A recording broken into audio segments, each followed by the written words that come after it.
Hello, welcome back to the Roottrees Are Dead. We have finished filling out this whole side of our new chart, but we need to dig deeper into this side, looking at the older members of the family tree. And what I wanted to start with today was looking into more about Elias and Gwyneth, because we've had this clue in the Six Pieces book since the beginning, and I feel like I should have been able to find something out about her. Ernie once asked Gwyneth, "Who's Beth?" because he overheard them yelling about someone with that name. As far as Sam knows, Elias once had a secretary named Elizabeth, a different Elizabeth than the supervisor from the farm, but she never met her. And if we look at the company records, there is an Elizabeth and a Beth Knox. So we have two different names in here. Hold on, where are we going? Elias Roottrees. So we have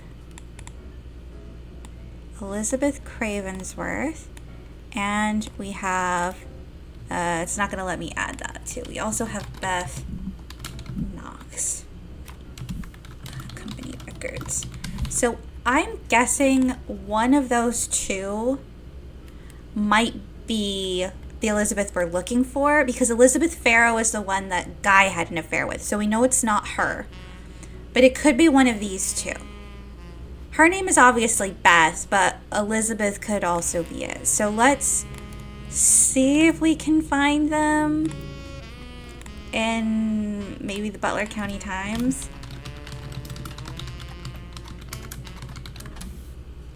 Nothing there. Let's try Beth. Nothing there. Beth Knox. Nothing there. And Elizabeth Knox. No. Okay, what about here?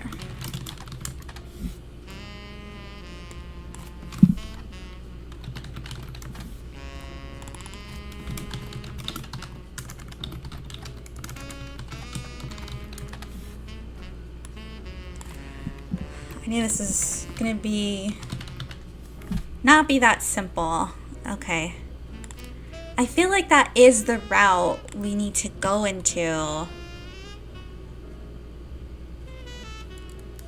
What if I just look up Cravensworth or just Knox? Nothing on that front or that front.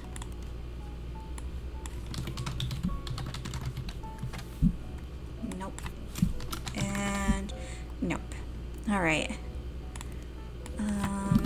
Let's try looking up Elias Roottree again. This hasn't been updated. What about in news time? No. Piketty. No. Okay.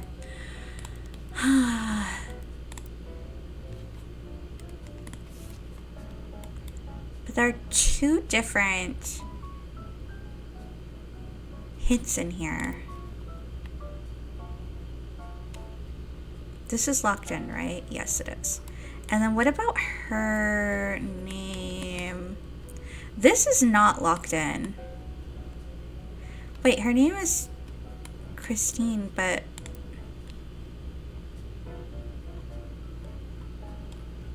in here it was listed as Elizabeth.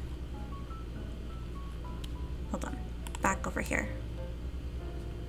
Elizabeth Farrow. And then over here, it changes to Christine Farrow. Maybe her real name is Elizabeth.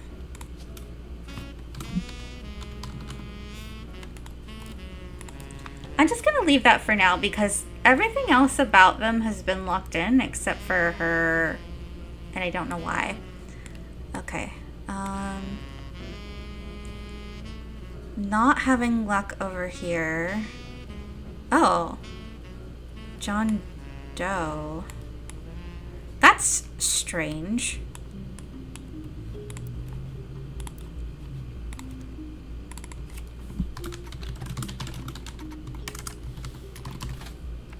Okay. I didn't think that would show up anything, but it was just weird.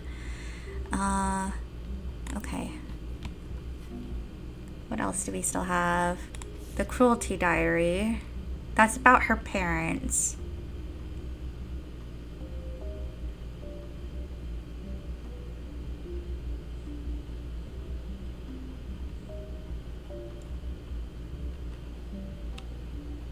I don't really know what this could connect to. Notable events. There's still something in here.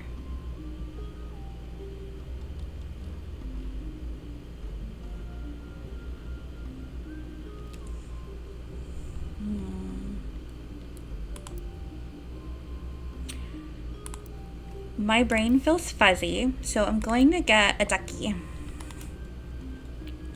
There's a secretary in Piketty photo 2. Due to the timing of Zach's retirement, there's only one person this could be. Okay, so that was this picture. Oh, so maybe that photo is wrong?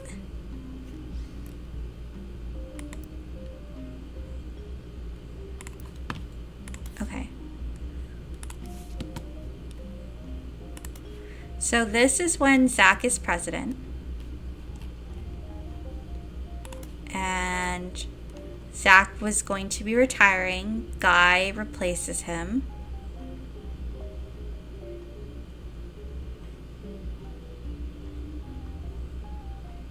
It's not Joanna. Beth just leaves.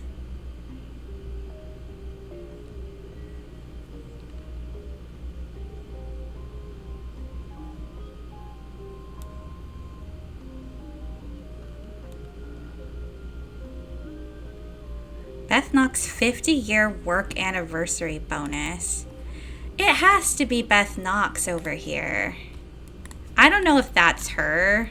Probably not. But I think this is Beth Knox.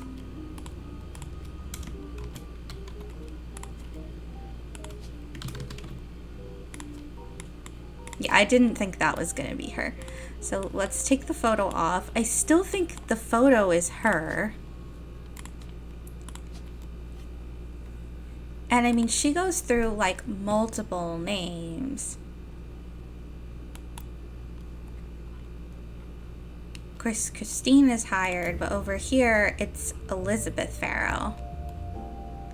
But maybe it is Christine Farrell. I don't know. I'm very confused by why this hasn't been resolved. But I do think this was Beth Knox, and that's why she got a big payout.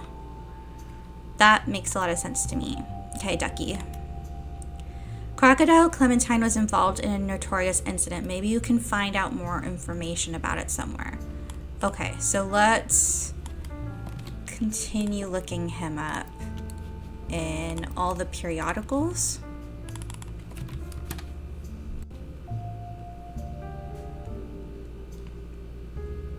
Once arrested for throwing a Molotov cocktail at a company that was found to be testing their products on animals. According to a police report, his bail was paid for by Toasterito Jacobson. It was fairly expensive. Piketty interviewed other students that were at the event to find out if anyone knew anything, and the word got around was that Mark Clementine showed up because his daughter, Mary, was graduating that night.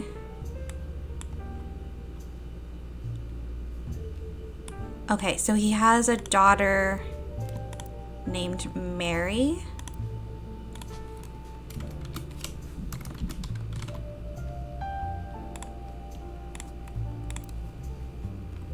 And let's try looking up.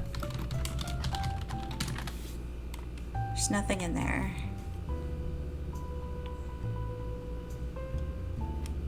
Let's do a spider search on this name. Fuegos Fiesta, a regional Mexican fast food chain, held a competition in 1993 that offered free meals for life to anyone that legally changed their name to Toasterito. The Toasterito was a burrito with a cylindrical tostada shell inside the flour tortilla. According to a few different sources, Toasterita Jacobson used to be named Lucinda. Okay, so maybe this is Lucinda. Or Lucy? No.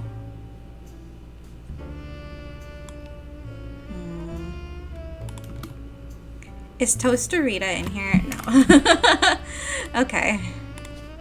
So maybe we can search Lucinda. Nothing else.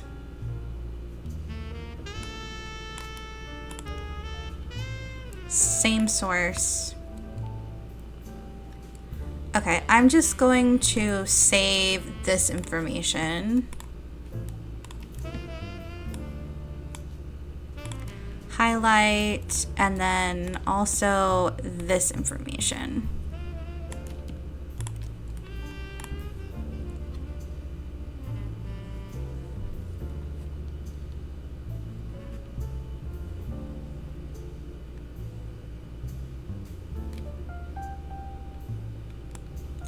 Who's Billy Sims again? I don't even remember. The principal, okay, yeah.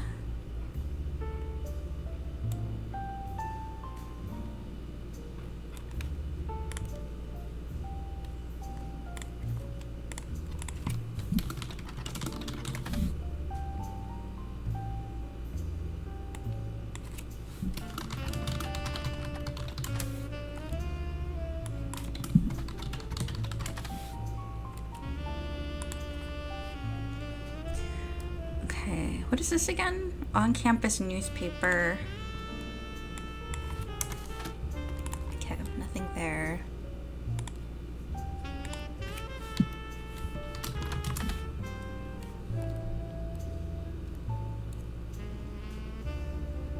Their goal was to paint a picture of the two men involved from others who knew them best. Not only did they manage to interview Sim's wife, Carla, as well as multiple staff members at his school, but they also hunted down Colleen Webb, Mark's ex-wife. Okay, now we've got a name. Who is Lucinda then? Colleen Webb.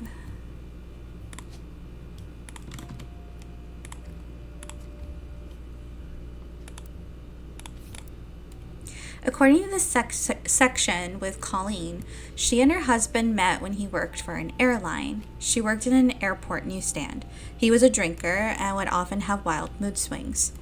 When he was charged with assault of a fellow pilot in 1975 and lost his job, they divorced. At the same time, she was pregnant with their second daughter, and she felt she needed to get out before things got worse. She left him and moved to San Diego to live with her sister, and told her oldest that her dad had to fly planes for the Army. She raised them both by herself, and although she never went through the trouble of changing their names legally, they used the Webb name so that nobody would connect them to her husband. Okay, so maybe their last name is actually going to be listed as Webb. So let's try looking for Mary Webb. Mary Webb in San Diego has a website called Webb on the Web. Apparently, it's a personal travel diary that also doubles as an advertisement for her agency. Okay, so I'm actually guessing that means this is Mary because she seems older. Travel agency. Travel agent. Okay, and here's her face. Cute. Okay, I'll go finish reading the article next. And she's married and has a kid. There are descriptions of Mary's services, including booking flights and cruises. Almost all of them involve extremely niche audiences. It seems Mary is the #1 agent when it comes to booking spiritual vacations aboard ghost ships and specific hotel rooms that are said to be haunted. She also has a dedicated section for more traditional modern cruises that cater to specific groups, such as fans of boy bands. In the diary entries, she talks about the trips she's personally taken and uses that as an opportunity to feature descriptions of amenities and excursions that the ships offer, even when you're on them to see a specific band or ghost. There's also pictures of ships, hotels, landmarks, and places she's visited, as well as a picture of Mary herself with a ship in the background. One of her diary entries actually mentions the day that the photos were taken. She was allowed onto the ship on a port day in San Diego with a professional photographer she knows. The photo of Mary has been added to your evidence. Okay. We don't have a name for her travel agency. Corporate composition photography.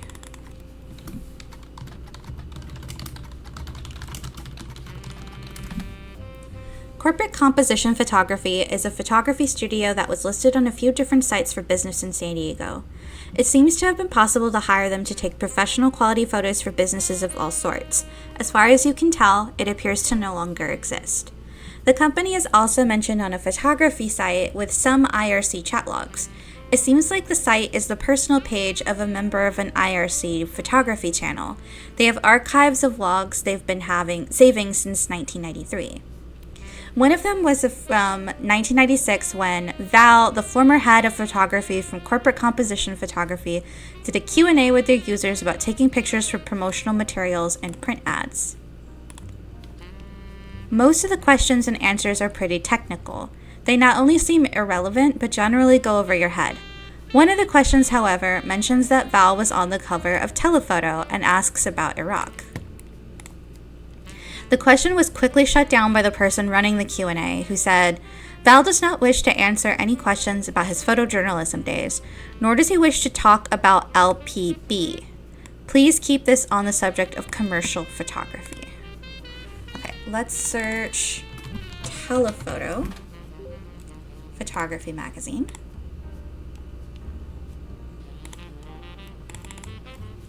And we'll look up Val. Okay. We can look up corporate composition.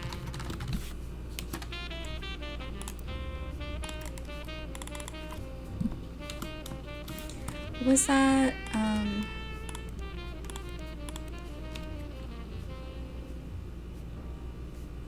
LBP?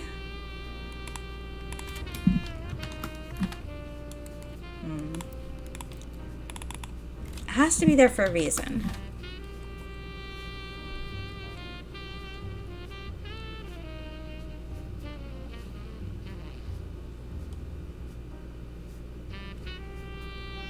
Lynch Building Plastics Luxury Bridal Photography.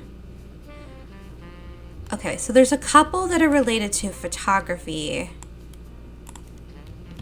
Nothing. And of course, it could be that they're... Okay. Lincoln Baby Photography seems like a solid lead as it mentions Val, an award-winning photographer, on the page. It's a beacon in New York. On the site has a picture of a baby and a camera captioned, Cam Lincoln reaching for his namesake. I guess he takes after his father. At the bottom, the website says copyright 1998-1999. Picture's been added to your evidence. Aww. Okay, so I'm guessing his name is Val Lincoln. And this is Cam Lincoln. And his occupation is baby. And that's his picture. Okay. Let's look up Val Lincoln in that periodical. Val Lincoln.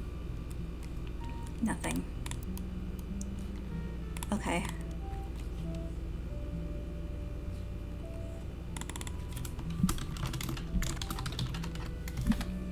The only Val Lincoln with any kind of web presence is Valerie Lincoln, a realtor in Michigan. No, no connection between her and the Roottrees. Okay. So this is not Mary Webb, from the sound of it. Well, her name is Webb, but her first name is not going to be Mary, because that would be weird to have a Mary.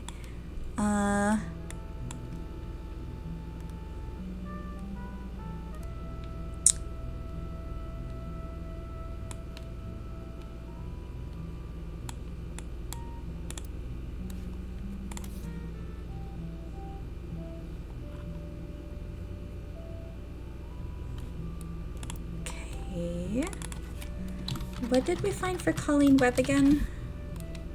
Nothing. Alright, what about if we look her up here? Although they didn't actually live in... Were they the ones living in Portland? No, that was, other person. And we don't have... What am I supposed to do with telephoto? Okay, so we have Colleen Webb.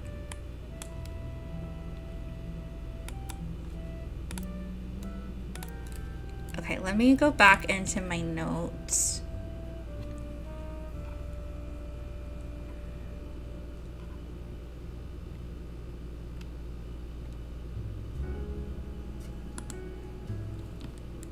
Okay.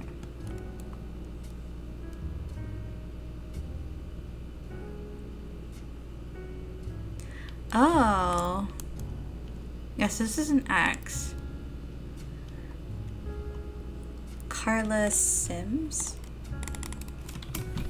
I don't know if this is even related.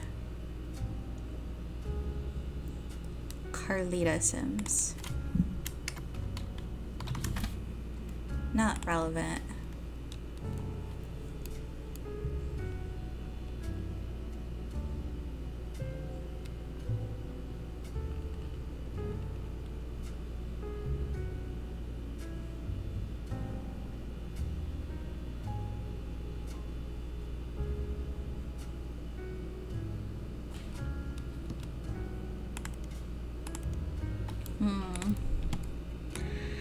Still need her name.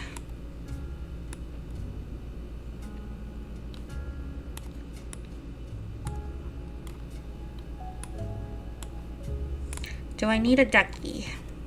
Yes.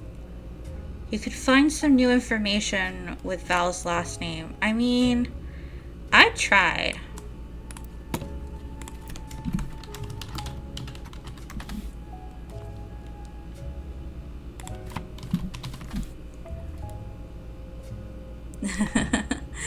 Okay, where did I find this again? It was related to the LBP. Maybe I can try searching this up in telephoto. No.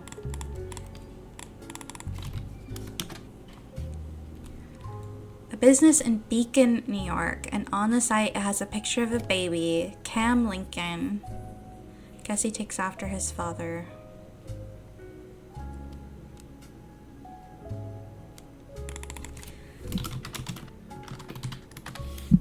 Wait, Val Lincoln.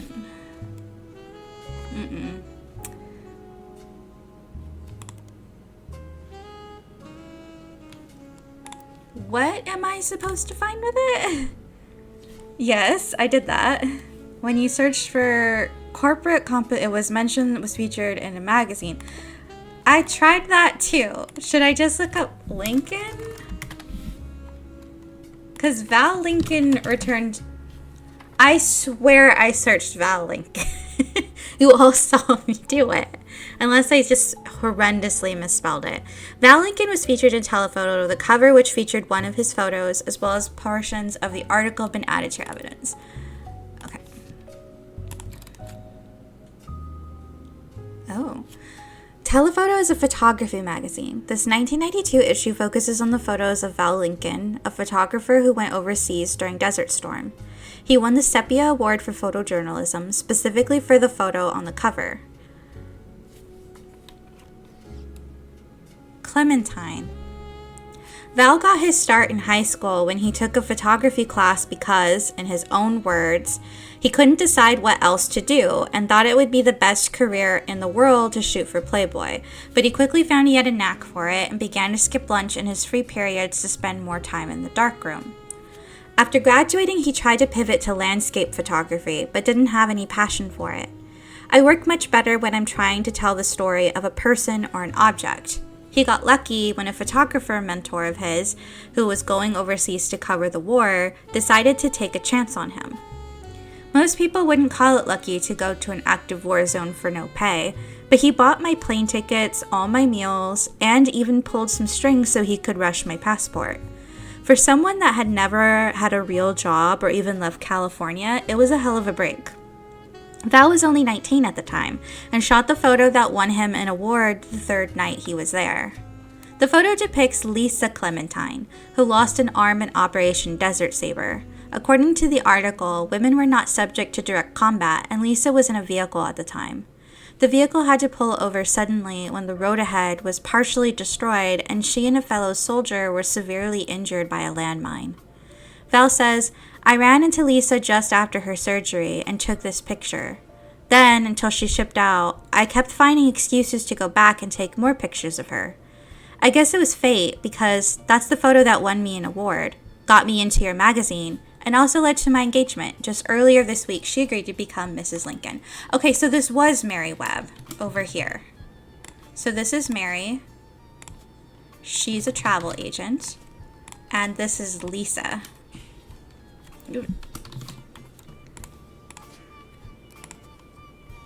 And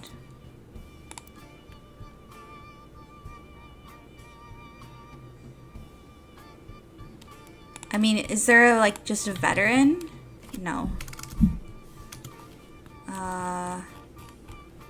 Well, I could search up Lisa Webb. Nothing. Lisa Lincoln.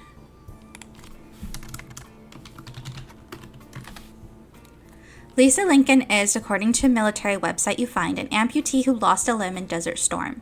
She runs a support group for fellow veterans in Beacon, New York. She makes another appearance listed as a professor at West Point, a military college. She teaches classes that contribute to their environmental engineering major. Okay, so she is a professor.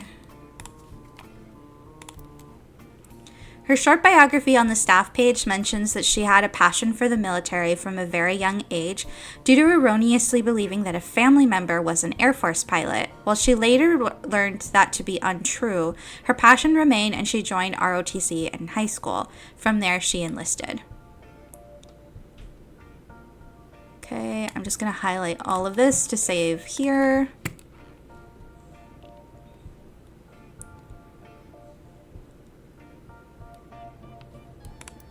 Okay, but it's not listing. Maybe it's teacher. Nope, it has to be professor. And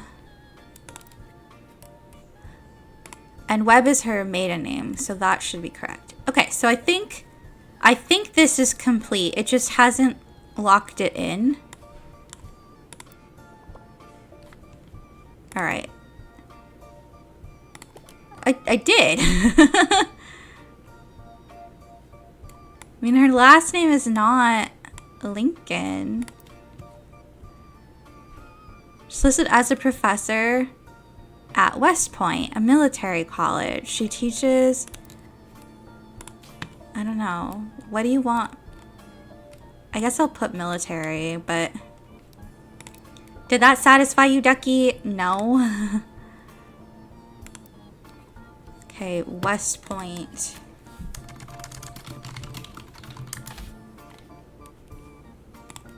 Did we have an article for... No.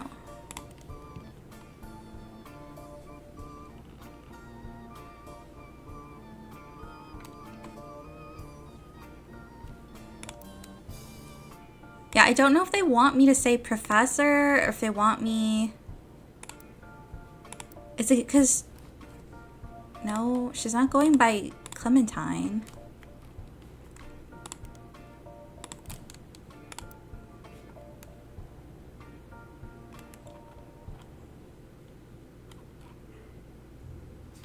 Well, actually it does say Clementine. So maybe she went by her proper last name.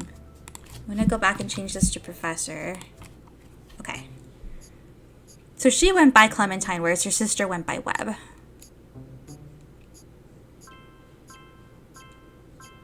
Okay, and Christine Farrow is locked in. Whew. Okay. Please throw me a bone here. so I can fill in the last bit. It's us. So I just have to say, the work you're doing here is fantastic. Why, thank you. I had many rubber duckies. So fantastic, in fact. There goes Clark. Always the bad cop. Go ahead. Well, our law firm, Ruby Legal Enterprises, is having trouble keeping up. They're actually begging us to stop submitting new Roottrees. They said it's getting difficult to verify your progress. Well, consider that a good thing. I told Clark you'd get results. She says that like I didn't believe her. Regardless, the bad news is it's going to take 5 potential tree additions before anyone locks in from now on. Good luck. And keep up the good work. You're not gonna help me? Ugh. Okay. I know this is Beth Knox. That's all I know. And all of our photos have been used. Does this want me to say that she's a Clementine? It might. I'll just go ahead and put that. And these two haven't been locked in either. What's up with that? So this is Guy's kids. They are students.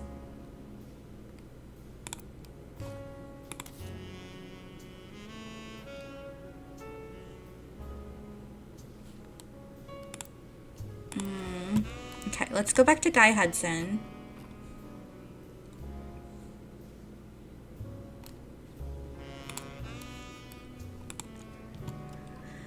Ford sisters who attend public school in Butler County are one of only a handful of identical twins in the world who suffer from 2 different genetic issues. One of them has asthma, and the other has a deadly allergy to peanuts. Their mother, a Ms. Susie Ford, who was principal at the nearby Grandorf School for the Deaf, was originally contacted by researchers looking to identify if there were any sets of twins where one was born deaf and the other was not. While she didn't have any twins attending her school, she asked if her daughters, Melissa and Heather, could be useful, and it turns out they were. They couldn't be more different. My youngest, we all call her that even though it's only about by 15 minutes, is shy, but essentially hasn't stopped running from the moment she learned to scamper. Asthma has kept her sister off the soccer field, but she's the definition of an extrovert and is even performing in a local production of Is There Life After High School later this year.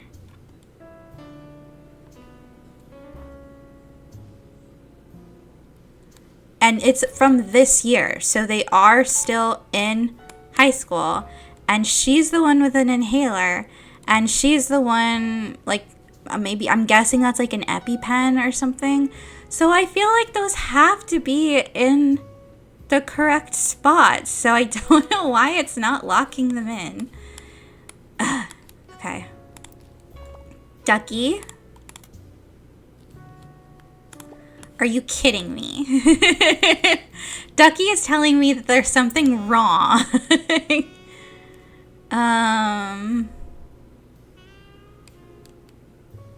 Why?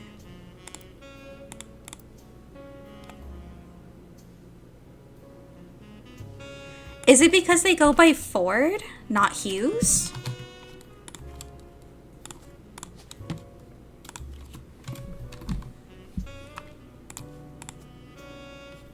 I mean, that didn't change anything.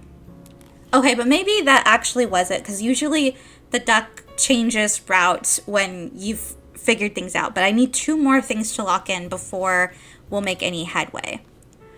Look into the author of Family Man. Okay. Who was that again?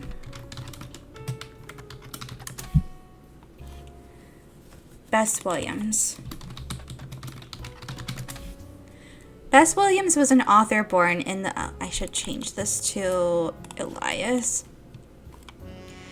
She lived just outside of Miami and died tragically young in a major hurricane that struck the area in 1926. Bess has a minor history with the Roottrees. Her only notable book, Family Man, is widely considered blatant propaganda about Elias Roottree. It has been all but forgotten until recently when it was released during the height of Roottree mania. There's a site dedicated to hurricane statistics that also mentions Bess Williams. The Bacordial Library is not far from where she lived and was partially destroyed in the hurricane. When they rebuilt, they named the nonfiction section after her. The library was expanded again in 1950 and then closed in 1963 when multiple larger libraries opened in the surrounding area and made it redundant. Okay, so I have no idea why this would be relevant. Bacordial Library. No longer exists. You find multiple libraries in the area according to the website for the library system in Miami. The building where it once sat is now the Miami Print Museum. Searching for the Miami Print Museum, you come across their website. It says their hours and a list of exhibits. The building is very small, admission is free, and they only have room for a few different displays. One of the exhibits is their courtyard, which includes a fountain as well as a statue of an unknown author. The picture has been added to your evidence. Another is a printing press that was used by the Miami Sunday, a now defunct weekly newspaper. The last is the original print of Cuba by Cubans, an art book. Okay, let's take a look at the picture for the fountain first.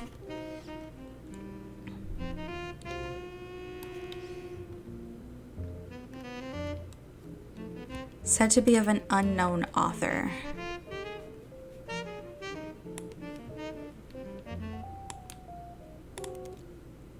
Has no records that you can find online or in your periodical search.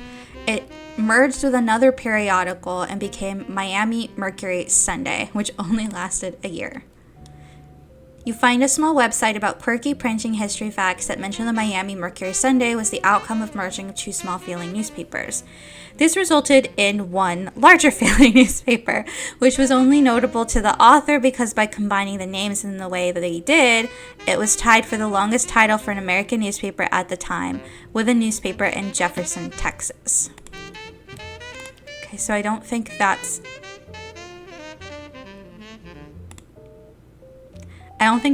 relevant. What about Cuba by Cubans? This is also probably not relevant. Yeah. Marcia Barbin. Okay. So a statue of an unknown author in the Bacordial Library. Do we find anything else by searching for the Miami Print Museum? No, it just takes us back here.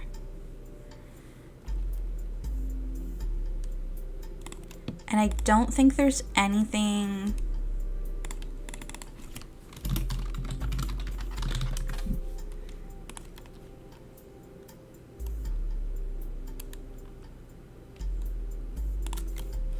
What was this one again? No.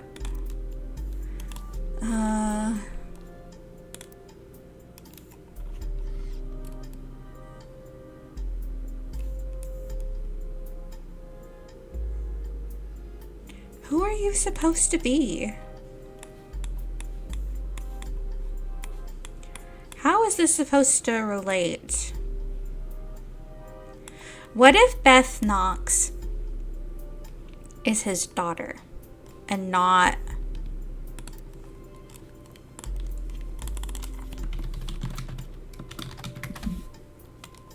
no? Well, because I think if she was married, there would be another branch over here.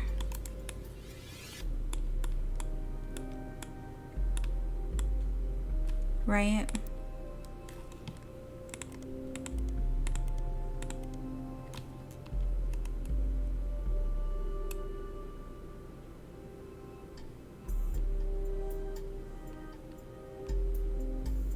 She died in 1926.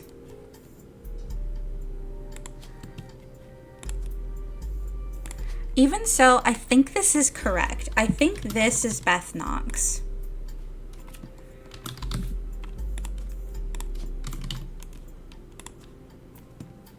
And it could be that she's married to a Knox. And I think that this is Bess Williams, and that's why she had this propaganda thing written. Author. Okay. Is there any other Knox in the confidential files? That would be this.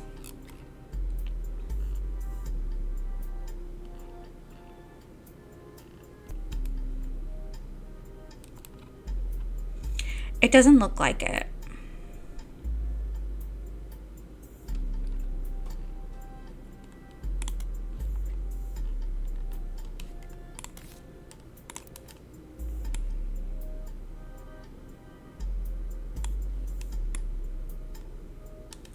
I need one more person before I can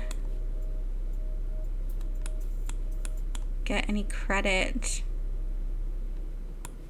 Well, I mean, technically that would be 4 if everything was correct, so something must be wrong still. Is Ducky still going on the same thing? That was short-lived. You want information on events from before the merger. Okay, how am I supposed to find that?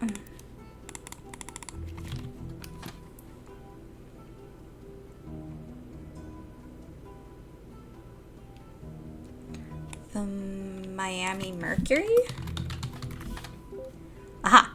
Is a now defunct newspaper that merged with the Miami Sunday. The resulting newspaper, the Miami Mercury Sunday, went out of business. It seems at some point during the process it was at least partially archived and available to you in your periodical search. Okay, so the Miami Mercury, Bess Williams. Okay, it mentions that Bess's young son, now an orphan, was in attendance during the dedication. It also had a later mention from 1949, the last year the paper existed, about a bidding war for a planned expansion of the library. The bidding war was won by Wildcat Construction and included a new statue, fountain, and a second room. Okay, so she actually had a son. So that would not be Beth Knox. And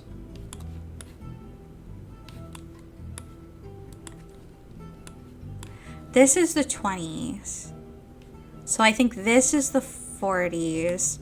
So I don't know, maybe this is actually Beth. Maybe she needs to slide down even further.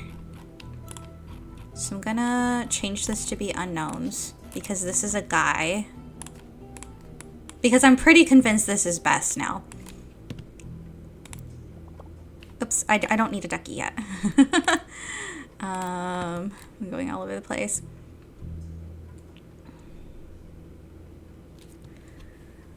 Let's try the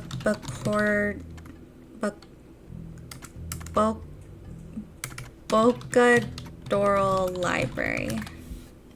Okay, that just leads here. Wildcat Constructions. Nothing relevant.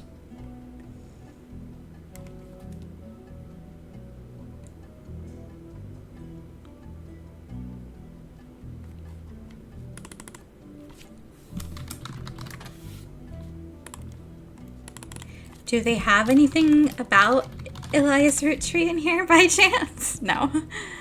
Okay, let's look for Wildcat Construction then.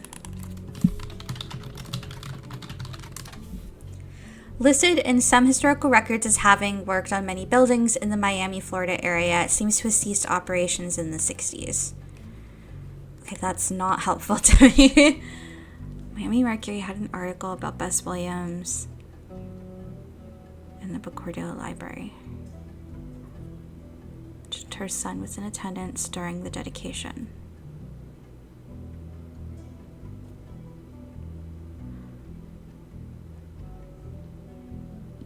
So it had a later mentioned the last year the paper existed about a bidding war for a planned expansion.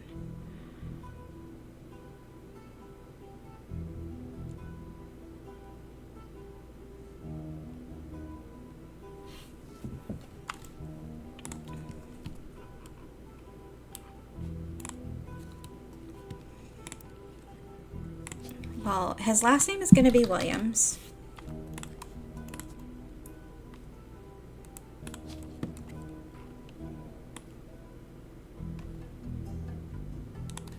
William Williams would be really funny. He adopted a kid and then also had a kid and was married. And his kid split up from a John Doe.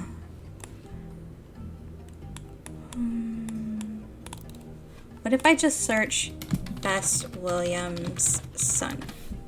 Nothing.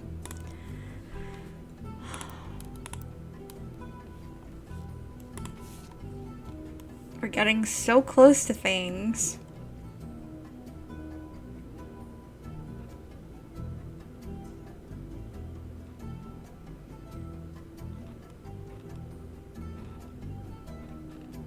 There's two things attached to this specifically.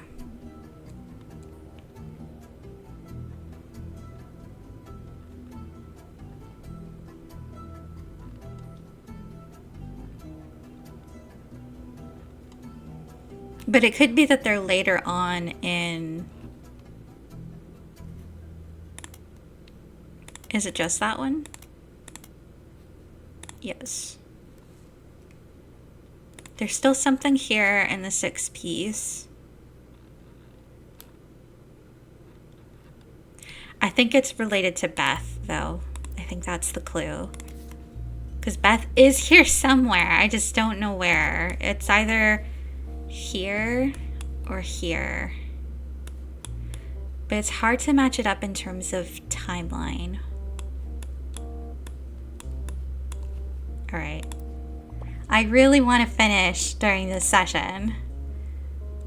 Mentioned a company that sounds interesting. Yeah, and it didn't go anywhere. But let's go look at it again. Wildcat Construction. Okay. It was mentioned once in an article you've already seen. It was also mentioned earlier, 1947, under the headline Constructing a Better World. Frank Wildcat Williams left Florida in 1941, a construction worker, and turned a hero. So I'm guessing Frank is her son. Now he and his wife, Ophelia, are carrying his fellow soldiers through tough times at home. Wildcat Construction is Frank's company, focused on creating opportunities for soldiers finding difficulty getting back to normal. Ophelia has handled outreach to the wives of local veterans who are often able to provide insight into their husbands' needs and conditions. She has, though, through such outreach, found 13 veterans of the war to serve as Frank's employees. The community support has been unendingly and overwhelmingly positive. It has gotten to the point where if Frank bids on a project, other local companies have decided to step back and let his soldiers handle it. This has become a bit of a sore spot for local politicians and business owners, as the bids are often not as low as they expected. The problem for them is that essentially Frank has a selective monopoly, but any attempt to circumvent it has caused an uproar and accusations of being un-American. It's uncertain what will become of Wildcat Construction, but at least for now, we're rooting for them. Okay. So I don't know if it'll still list him as a construction worker or if it'll list him as like company owner, but I'm gonna list him in construction. Let's look up Frank Williams.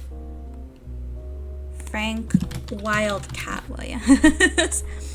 Is listed on a few different military history websites. He was awarded a Navy Cross Medal in World War II, and the story goes that even after being struck in the arm with a bullet, he managed to carry a fellow soldier through enemy territory on his shoulders for over 2 miles. Oh, and before I forget, I can also add Ophelia over here.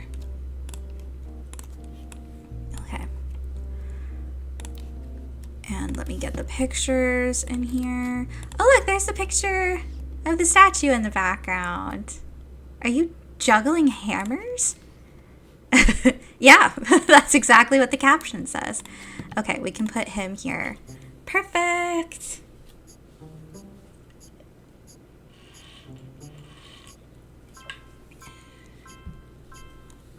Oh, I thank God that these are locked in. That was driving me crazy. Okay. All right, let's finish reading that article. He died in 1996, age 74, in a retirement home in a community called Sweetwater, Florida. An obituary on the website local news channel that was written by his surviving family also sheds light on some of his personal life. He grew up an orphan because his family died in a hurricane when he was very young. He could barely remember his mother and had no memory of his father. After World War II, that sucks that his dad is Elias then. Veterans mainly hired World War II veterans and did a lot of jobs in and around the greater Miami area. He was a born joker and a shining light to those veterans who needed it most. An anecdote mentions that he used to insist he married his wife Ophelia as a matter of courtesy and convenience. She wouldn't have to change her last name. Okay, so they had the same last name. Her last name is Williams. Okay, and that means whoever this is also going to have the last name Williams. Not as sure about this one since this is adoption, so it could be listed differently. So let me just highlight this so that I don't forget where it came from. A photo was attached of Frank in his youth, juggling hammers in front of one of his construction sites, as he was often known to do. According to the article, he is survived by Ophelia, as well as his daughters Barb and Sharon Williams. Okay, they're both listed as Williams, so I'm going to add Williams over here. Let's first start with Ophelia. Nothing. Barb Williams. Barb Williams is a motivational speaker, and she has a website that explains the services she offers. Her company's address is Coconut Grove, Florida.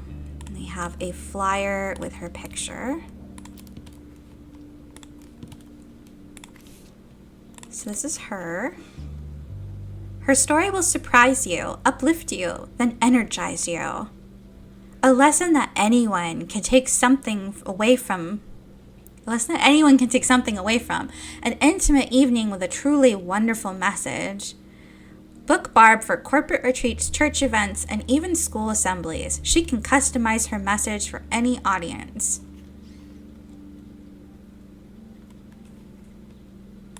Okay, let's...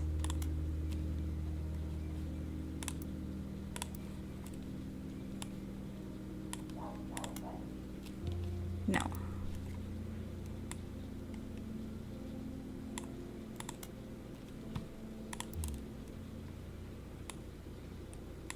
Actually, let me just search this. Oh, wait. And Isabel Crosby, according to a flyer on Barb Williams' website, is the superintendent of Benton County. There's a Benton County in 9 different states in the U.S. There hasn't been a Benton County in Florida since 1850, so you're not sure which one Isabel Crosby comes from. Searching for Isabel Crosby doesn't lead to anything that seems to fit what you're looking for.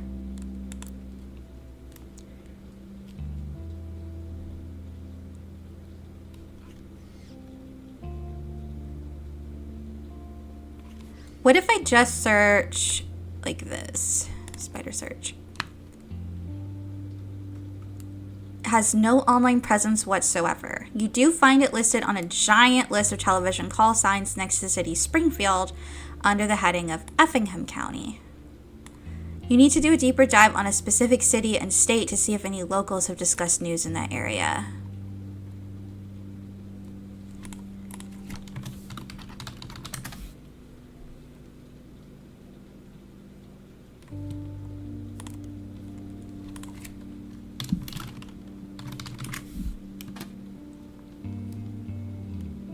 Okay.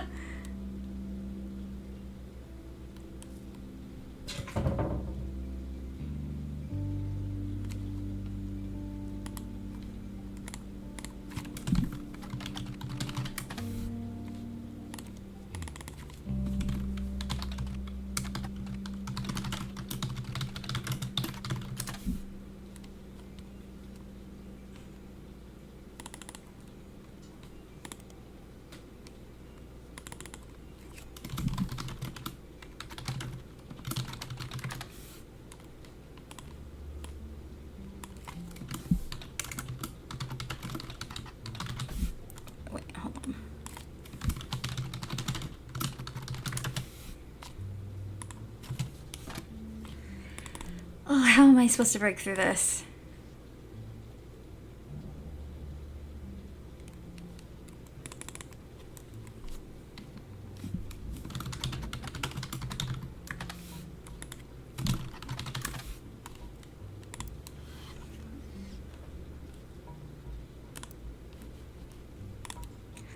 Okay, what about the Gazette?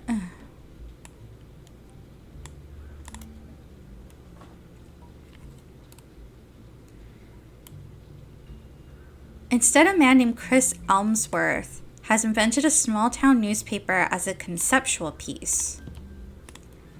The Kikkiwa Falls Gazette is a series of online articles about small restaurants, shows, and other tourist attractions all across the United States. This is presented as a monthly newspaper of small town America. What makes the Kikkiwa Falls Gazette a bit strange is that amongst the articles detailing real locations are occasional stories that present outlandish, inflammatory concepts in extremely mundane ways. For example, on the homepage right now is an article entitled "Mermaids Strike Back Against Lobster Farms" that, using very dry language, details the idea that the mermaids in Maine have begun to unionize in support of better benefits. Good for them. There are no punchlines, and the articles are not marked any differently from the rest. Unfortunately, each current issue of the paper is presented on the homepage. There are no archives of older issues.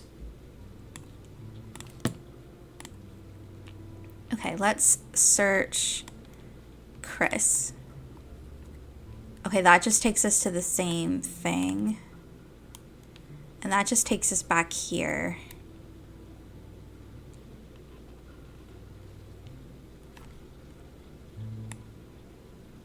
That's not gonna it's not gonna yield anything. Let's look for the article title, maybe.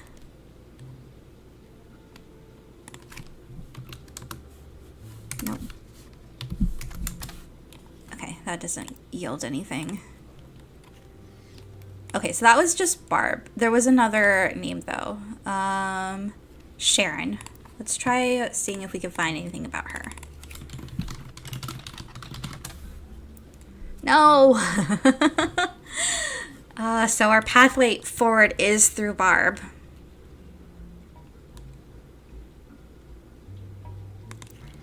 And it has to be about...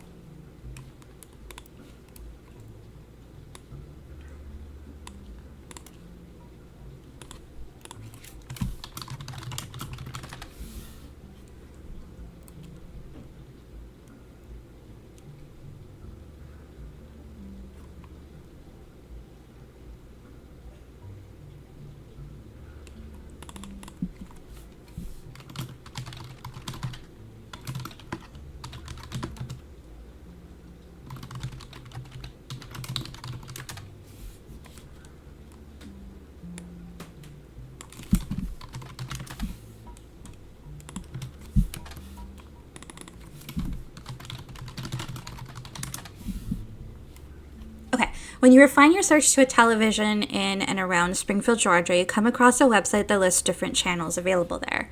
The list seems to only feature broadcasts with female news anchors. The person who runs the website has ranked each using 3 categories, none are relevant to journalism.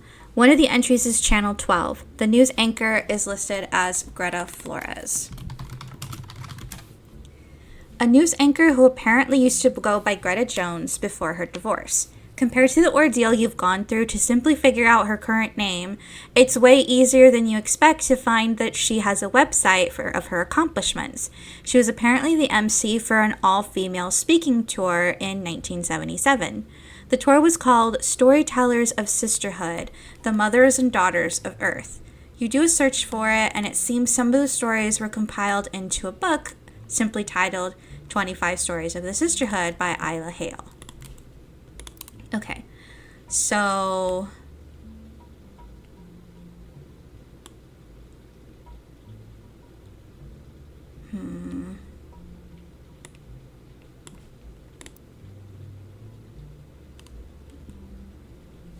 okay, let's search this up. Isla Hale. This is an anthology of stories told on a few different Storytellers of Sisterhood tours. It contains direct transcripts of the most well-received stories told on stage. Isla Hale is the editor, not the sole author. One of the stories by Barb Williams has been added to your evidence.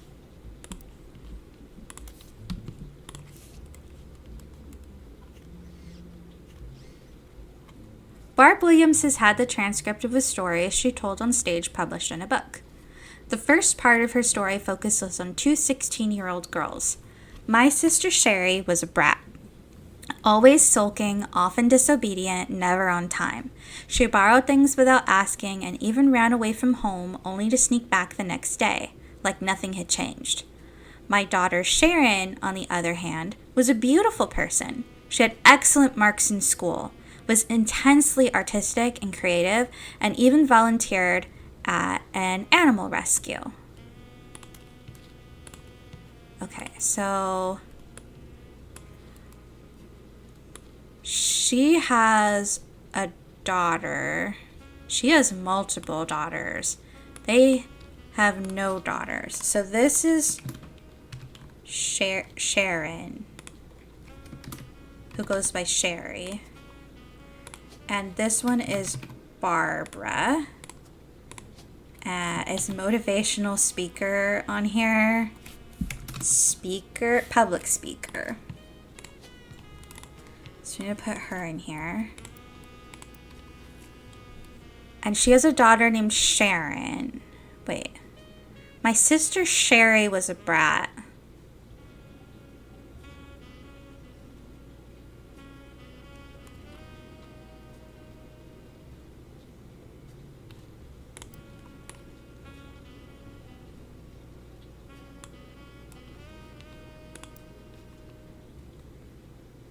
My daughter Sharon. Okay, I'm getting confused. Barb and Sharon. So did she name one of her daughters after her sister? That's so confusing. She continues to tell stories of the two girls until she shifts the narrative. What was the difference between Sherry the brat and Sharon the beauty? Is it nature? Nurture, a better education, different opportunities? The answer is nothing. There was no difference because my sister and my daughter are the same girl. What? Barbara feels that her daughter was the result of an unexpected pregnancy when she was only 15. I met a boy at a county fair. Unlike us, he lived in the nice part of town. He went to a good school, to a teenage girl who felt like a fairy tale. But there were boxes all over his house. He was moving in 3 days. Those 3 days were heaven to me. The final night he surprised me. He told me he could actually see me again. Soon, he planned to return to visit his grandparents. I thought I was giving him a reason to keep his promise. I never saw him again, and when I finally got desperate enough to ask around, a friend of a friend told me he hadn't even given me his real last name.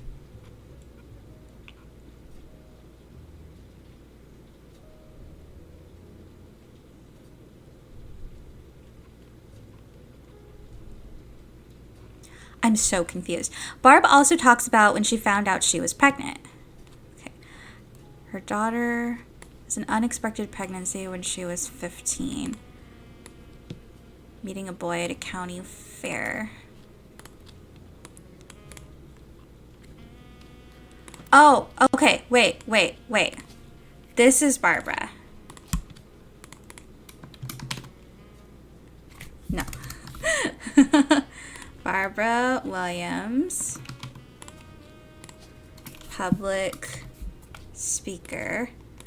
This is, we don't have a picture yet. This is Sharon.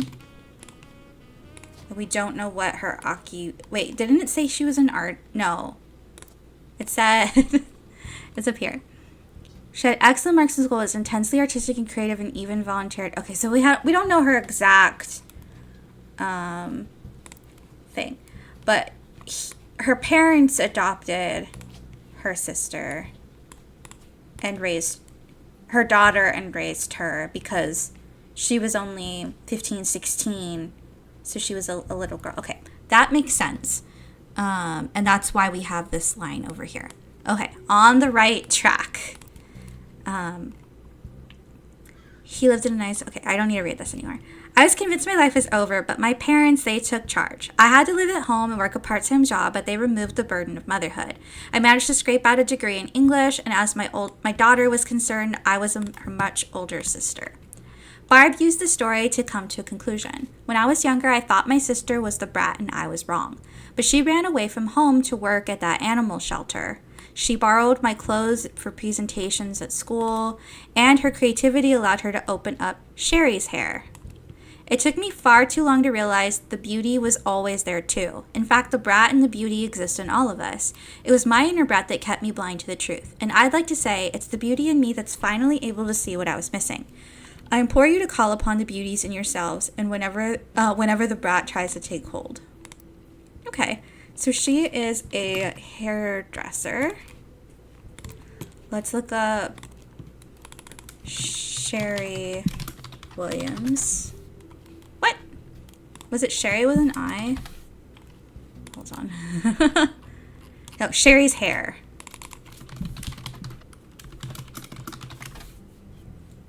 There's a Sherry's Hair in Orlando. The owner of the business is listed as Sherry Yastrozemski. Sherry has a large van and on weekends can bring the style of Brittany, Christina, or even Rachel to your door. Okay, so let me take this. Last name found. The About Sherry section is very, very long and presented as one paragraph with multiple run-on sentences and no pictures. You get the sense that if she were to do your hair, she'd be doing a lot of talking. It mentions that her husband, P, was her late husband's college roommate.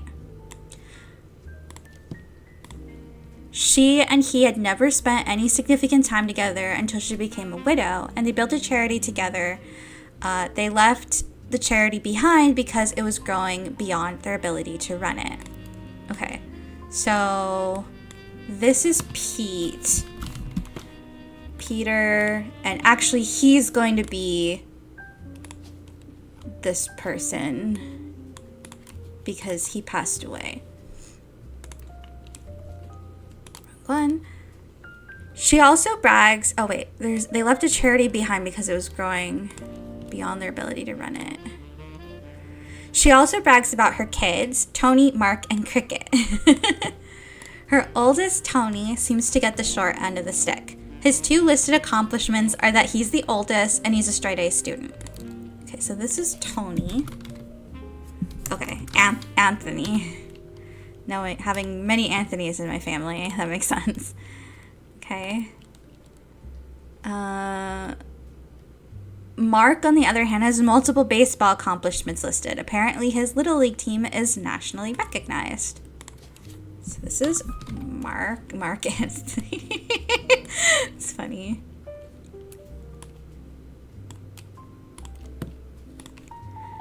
Cricket York is near the end and has an entire section dedicated to her. She's an actress on a local television show called Library, and the reason Sherry relocated from Miami to Orlando. Sherry, in addition to being hireable to come do your due, is a stylist for the show. The passage also mentions that her agent recommended they change her last name to York since it was easier to pronounce. The rest of the section describes how she got the park, but it seems unimportant to your search. Okay, so that means her last name is still, I think, Yastromensky, but it could... She's an actor. Okay, let's go from the bottom to the top.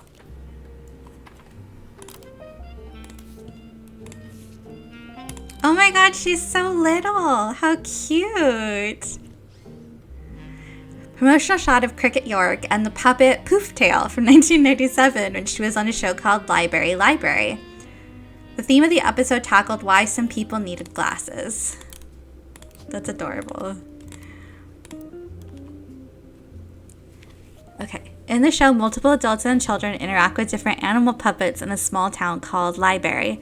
Unlike some other popular shows involving non-human performers, this one isn't funded by the public. Instead, it's paid for by donations from businesses related to education.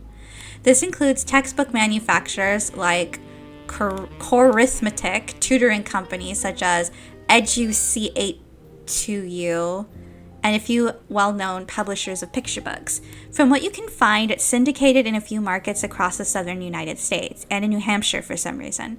Like most other children's entertainment, many of those that grew up with it tend to have fond memories that works in your favor because the show has been documented by a few fan sites. There's even a library web ring, though it only has 3 entries. You click through the sites in the ring and find that Cricket York joined the cast in '97 at the age of 5 and is still listed as a current cast member. Okay, let me check if these are relevant whatsoever.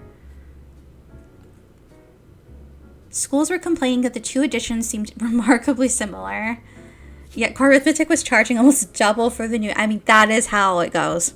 News program announced that between the 2 books, there were only 16 total changes. That's ridiculous. Most notable was that the cover was changed from a picture of a water droplet creating concentric rings on a lake to a close-up of a feather. The other 15 were all instances of changing 4th to 5th. This even led to a geometry problem where the book asked students to calculate the 5th side of a rectangle.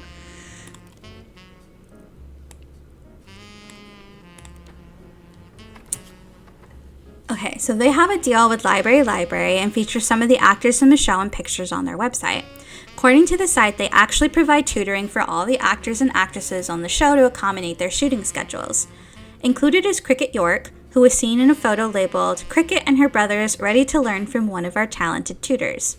You don't find much else about Educate2. Is that what it's supposed to be? Except that there seems to be a small subsection of library fans who were deeply unsettled by the company's logo, which would appear after the credits on each episode.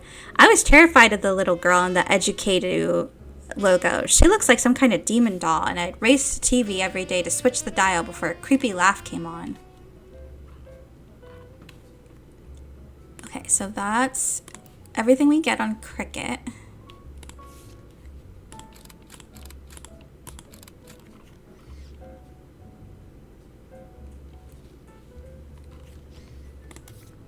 Oh, wait. We gotta read the text. Where'd you go? Here we are. Cricket and her... But it doesn't say what's on... I want to see... Okay.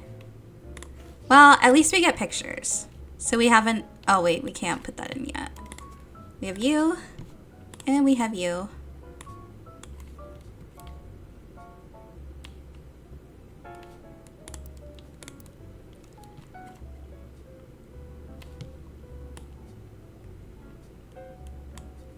Search Peter.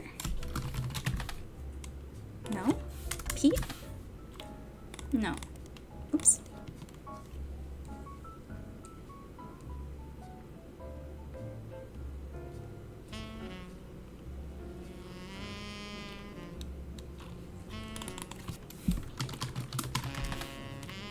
No.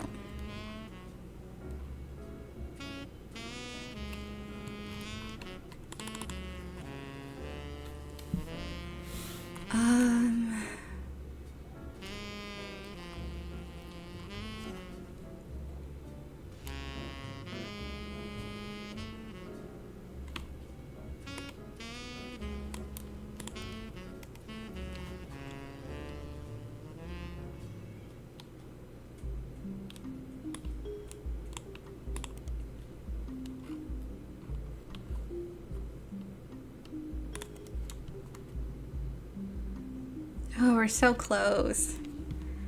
But I don't have any information about her first husband.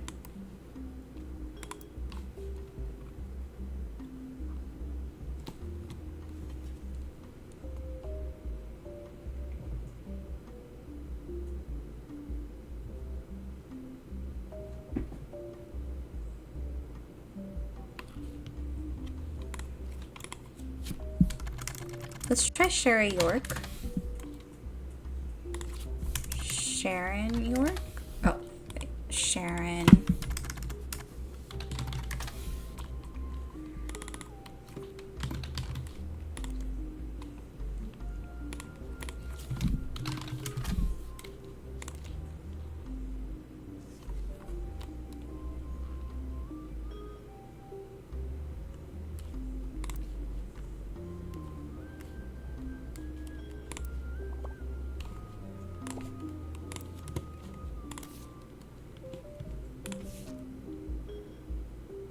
How are there so many clues tied to this? Is it just because they haven't been accepted yet?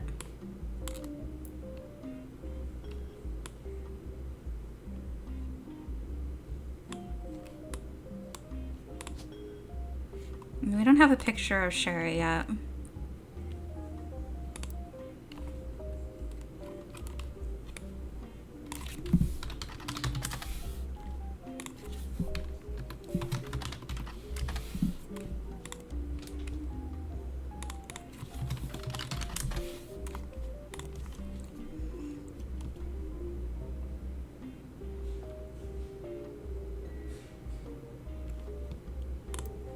Well, Mark, whatever his name is, he is a student.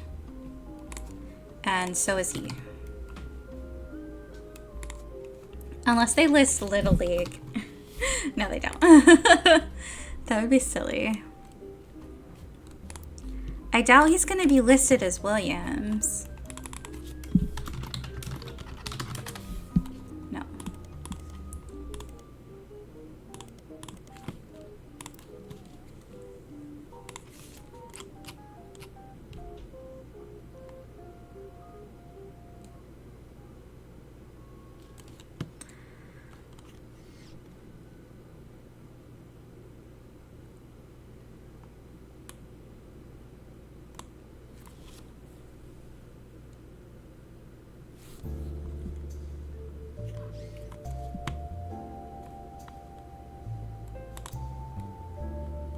Okay. My cats are waiting for food, so has some quotes of interest. Perhaps they'll lead to... But is this about the one I already... Okay, no, this is a different search. So let's go back. It's pointing us to look at Vic Elmsworth. According to his own personal page, is apparently one of 3 brothers. All 3 of them are contributors to the newspaper called the Kikawa Falls Gazette. Okay, so that was relevant in some way. He tends to focus more on the southeastern United States. Wait, they gave... It was like Chris, wasn't it? Unless that was his sibling. Yeah, that must have been a sibling. Okay. Victor Elmsworth, I'm guessing. I'm just putting this in here because if it works, then hallelujah. And if it doesn't, then it doesn't. All the articles he's written are archived on his site, including the long-form version of a review from Barb Williams' motivational show. According to Victor, he had seen Barb talk more than once. On this particular occasion, Barb talked... Oh, wait. This was about Barb, though. It was clear she was an expert at matching the presentation of her concepts for any particular crowd because she received a standing ovation. Barb started with a story about loss, specifically the loss of a bicyclist who had been hit by a car. She spoke about the death of any person as a darkness of their loved ones, a cold, empty void that begins to creep into a space where there once was light. Because the light could never return exactly how it once was, she says the only option is to nurture new sources of light to help fight back the darkness. Her conclusion was that finding the hidden meanings in tragedy is the most important thing we can do. She used multiple biblical comparisons and finished by looping back around to her initial story, and how she personally began to come around to this ideology. The biker who died was her son-in-law, and the Lanes Across America charity was created to fill the newfound darkness her daughter experienced. It, the charity, was the light that began to fill the void. Okay, so it's not Elmsworth, but this is going to lead us to the answer we're looking for. Lanes Across America, or LAA, is a charity focused on adding bike lanes to major cities. The pages and pages of news articles that mention Lanes Across America have a similar summary. LAA, formerly LAM, was founded in 1987 after the death of Drew Smith. Drew was biking home from work when he was hit by a car. Each year since, Lanes Across America has grown, and they now have offices in 12 major metropolitan areas, including Miami, where the charity began. The website charity has a picture of Drew.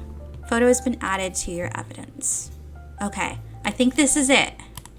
Wow, that is such an 80s picture. Okay, so this is Drew Smith. And your last name is Smith. And your last name is Smith. But we're not done because we don't have a picture of him. Andrew Smith.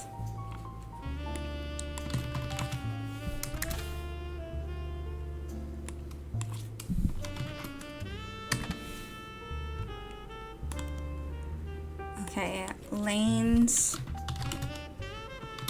across Miami. Ha! Founded in 1987 by Sharon Smith. Sharon and some board members stepped down in 92. One of the oldest articles was a full, uncropped version of the same wedding photo from the LAA website. Seems that after Sharon left Blam, they began to crop her and the rest of her wedding party out of the photo to focus solely on Drew, who was the face of the charity.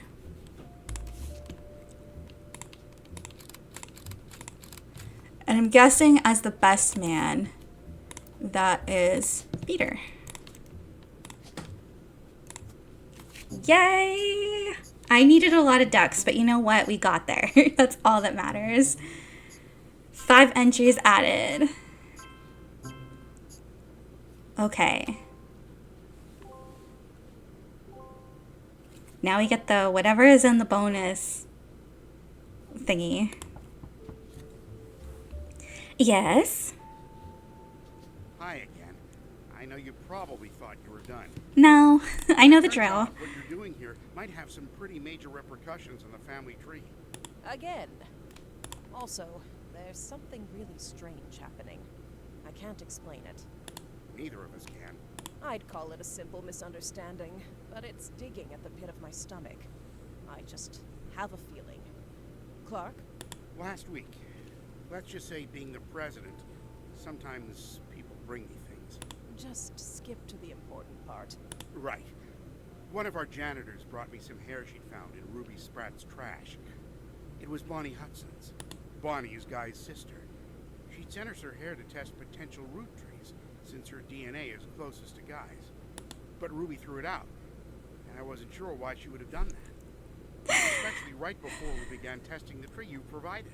When I asked, she told me she thought the samples needed to be fresh every time they did a test. It seems really odd. Ruby was the one who convinced us to do DNA testing in the first place. She seemed so knowledgeable. I don't like it. You've done more of a deep dive on these people than anybody else has. Clark will keep a closer eye on the DNA tests from now on. You have an eye for anomalies. We need you to find the smoking guns. If there's anyone you're 100% positive can't be a Roottrie, Or any you've got definitive evidence are Roottrees, then we might be able to catch Ruby in a lie. Okay. Now's the time to reveal all possible Roottrees and input your deductions. You'll then be able to end your search and reveal the truth. You have 13 possible Roottrees left to identify. What? Oh no. Okay, here's what I'm gonna do. I'm gonna pause, have a cat intermission, and then come back and try to finish this. So it's just going to end up being a chunkier episode, but I really don't want to stretch this out even longer. So let's do it. Let's find out who the Roottrees are. Okay, I'm back. After quite a cat intermission, let's do our best. Oh, I didn't realize that we got a clue. Try to figure out who are the real ones, who are the fakes. I have an immediate hunch over what's happening here, but I'm going to read what the document says first. After putting together the tree of potential new Roottrees, Clark and Sam appeared at your door. According to Clark, Ruby Spratt, the company's lawyer, was caught throwing away the DNA samples from Bonnie Hudson. These were intended to be used to test new potential Roottrees. Something doesn't sit right with Sam, and the two of them have asked for your help. Okay, so let me add one more page. This is going to be for Ruby Sprat.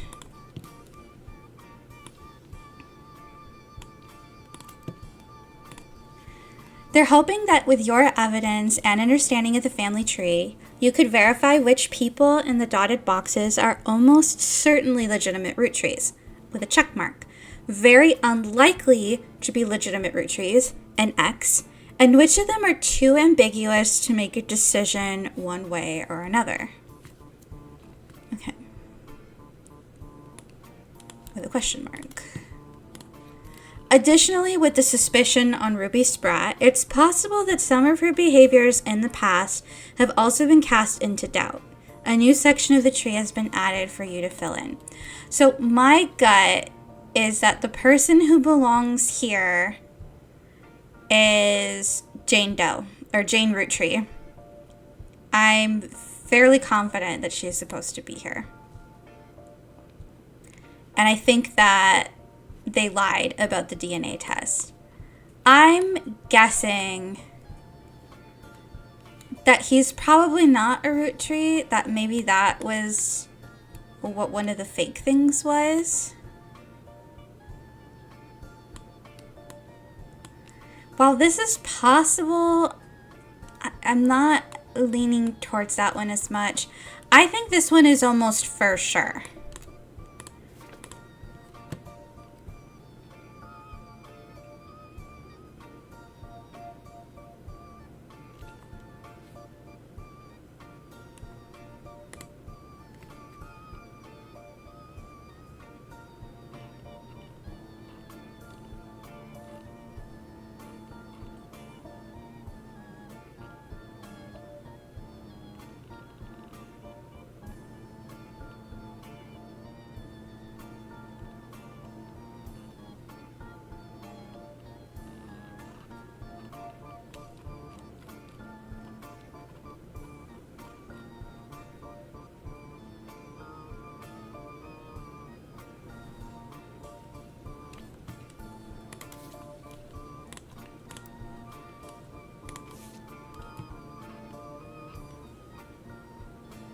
Yeah, so this is Susan Ford.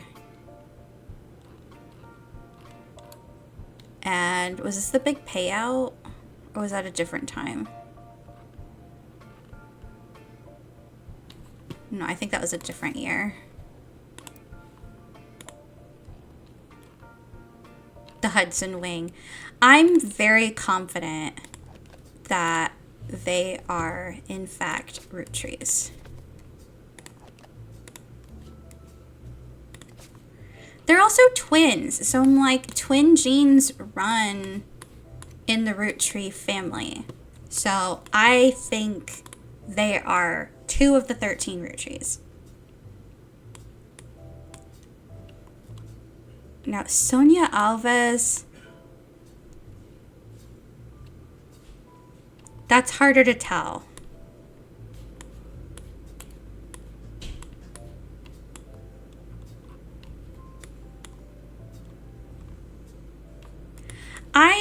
I think they really are Roottrees.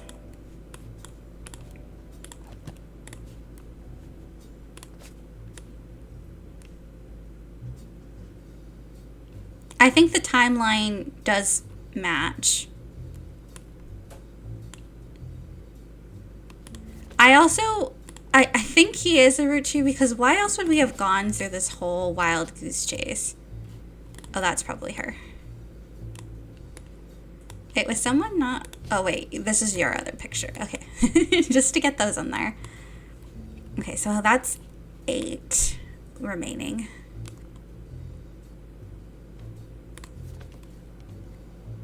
You haven't found this clue yet. Oh my god, there's a bunch of missing clues for him. So that's actually interesting. There's also a missing clue for you.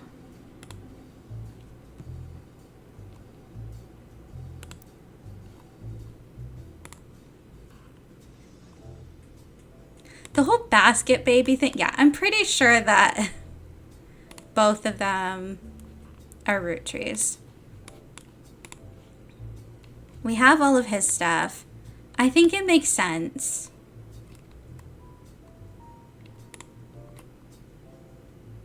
She died in 1926. And this possible infidelity was 1921. So I think that makes sense to me. Okay, let's come back over here.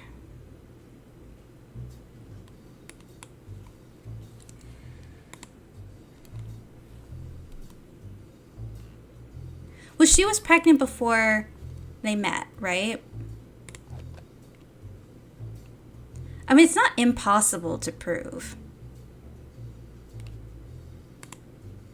Same thing with this one. I'm not as sure with that either. Oh, we're missing so many clues. That's interesting to me.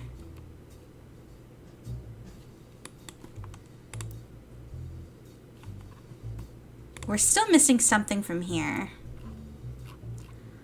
And I think what we need to look up is Jane Doe root tree. Okay, I did it all over here. She claimed that she'd slept with Guy Hudson and that her daughter was a root tree. Promoted an article about herself in News Time in the TV interview, and the article she referred to her daughter as Jane Doe root tree. Her accusation even included many of the same details as his mother's story.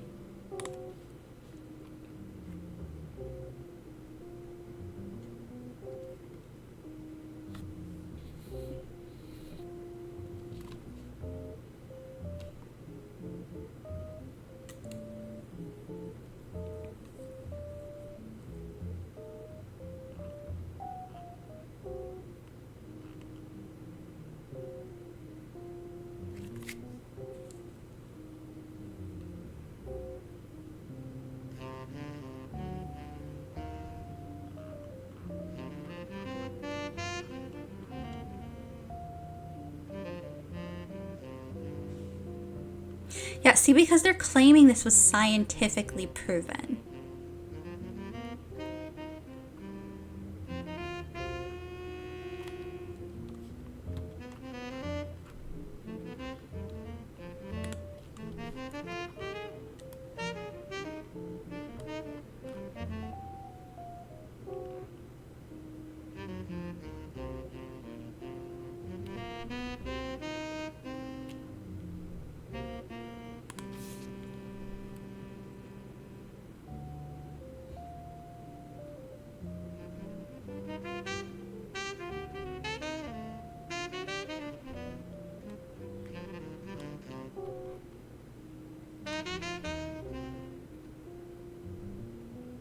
Oh, this was after 5-piece. A significant amount of hush money on a recurring basis. Okay, let's go back to the company documents. So this is Zach. This is Guy has replaced. Joanna Fellows is working here. Christine is working here. Joanna and Beth are not here. Christine Garland is here. The next year, Guy's officially replaced Zach. Beatrice Watts and Curran Schwartz are hired. And then Lisa Lewis and Valerie Ewing were hired.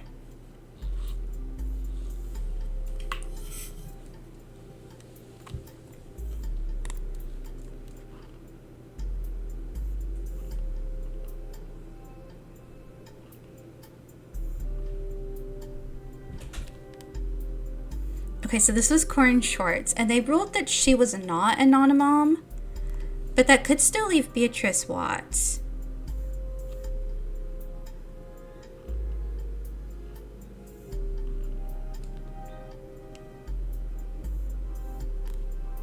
What is this?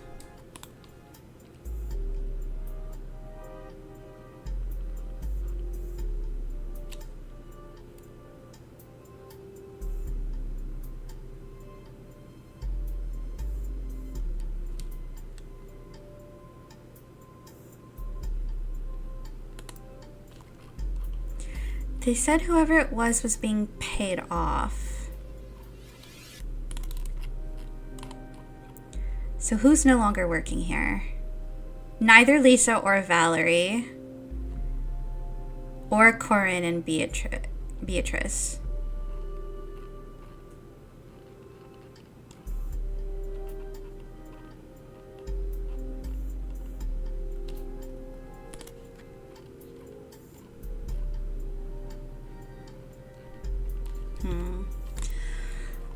This is so hard. I think my brain is also still fried from having done so much. I don't think he's one of the Roottrees.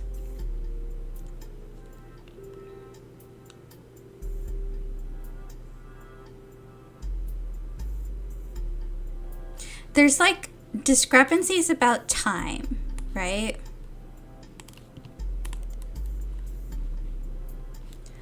I'm guessing he's not a Roottrie. I'm sure there's plenty of things I need to find to prove that. But it is what I'm guessing. So how many does that leave me with? 5 people left. 1, 2, 3, wait. Oh, because I did some question mark. 1, 2, 3, 4, 5. Everybody except him, right? Okay. I haven't found anything about who this person is exactly. So I'm going to change everyone else to a yes. Even though I don't have everything. I'm going to say that's not possible. Well, I don't know that it's impossible to prove. If we had his DNA, we could easily prove it.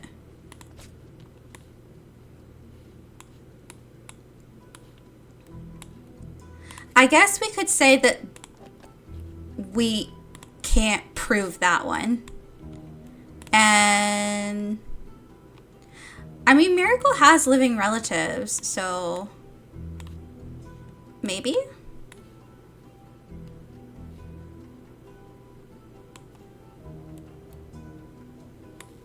Like a son. So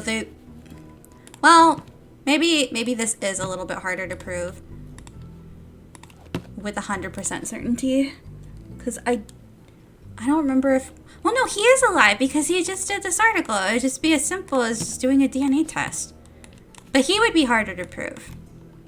Okay, so this is Anonymom. She was a secretary.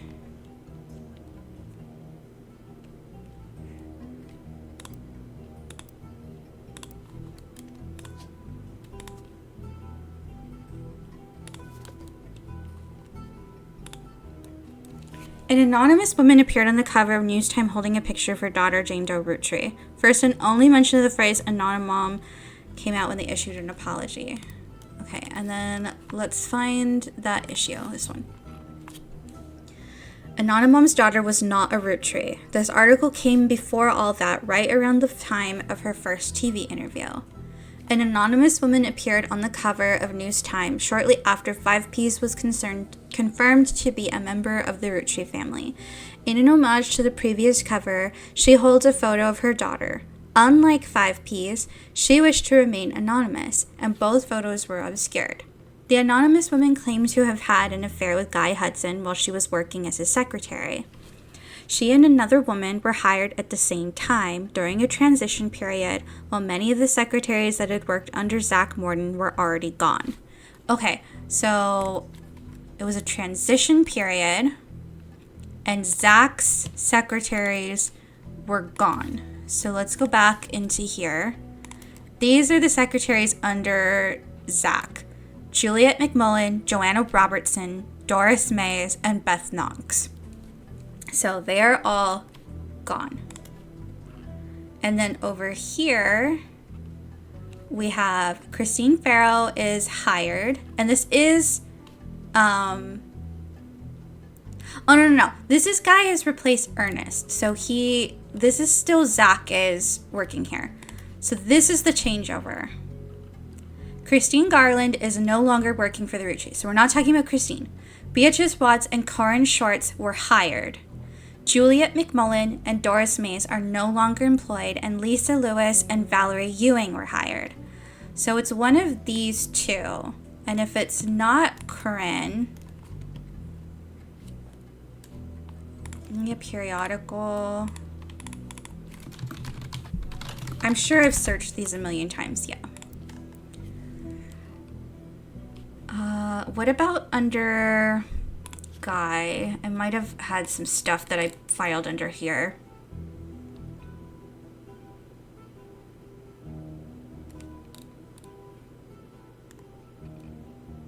Okay, this was when we were looking for Min.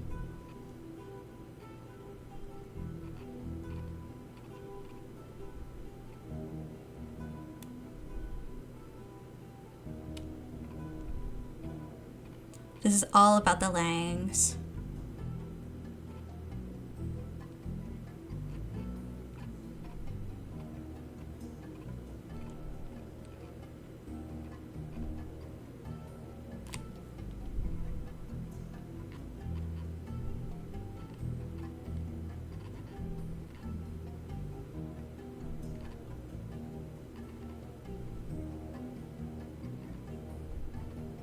It's about the Suarez family.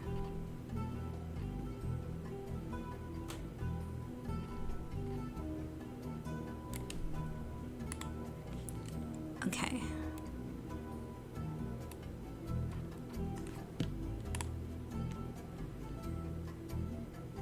This is the interview with Cicely Sanchez.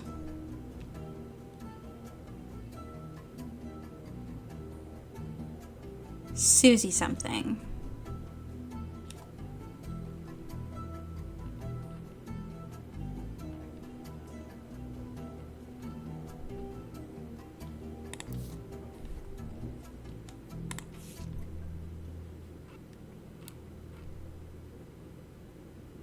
There is no Susie something. At least not in this year.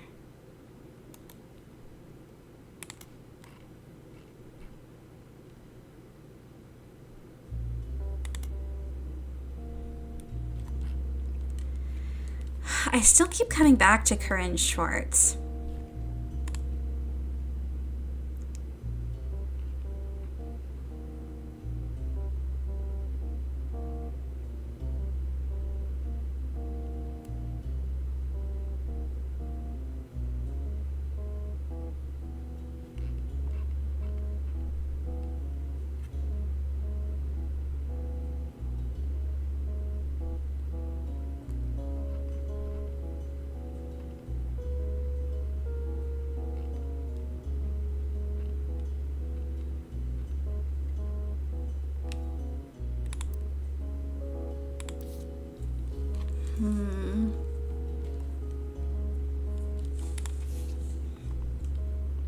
And then these were the confidential, or the photos that they took back. Yeah, I mean, that looks like, that looks like they had an affair. Let's be real.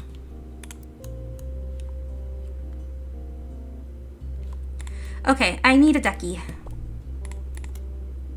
Thanks to the Piketty article, you can now determine Anonymom's identity using the company records.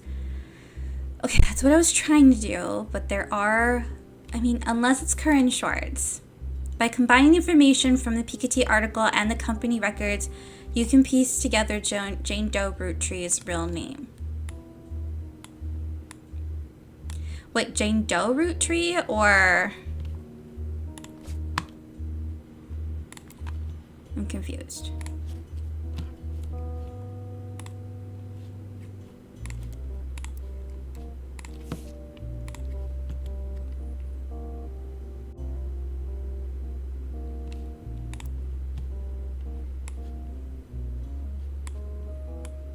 Susie something. Okay, so that was Susan.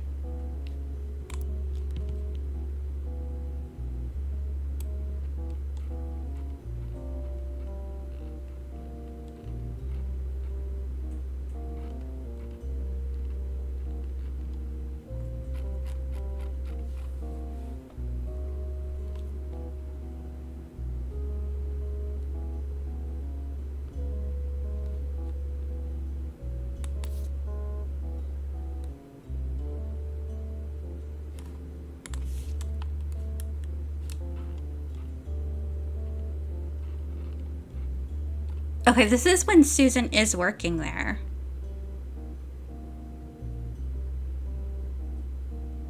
But it's so hard because there's 4 different names. 1979. So maybe it's one of these two? Because a lot of it seems to be around 1979.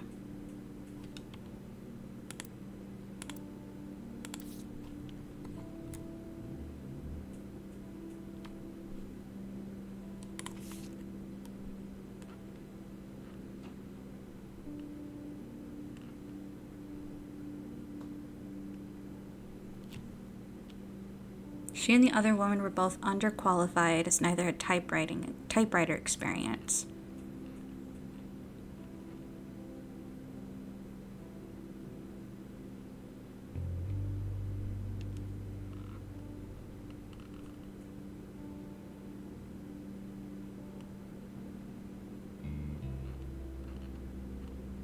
She used it to move away and start a new life with her daughter.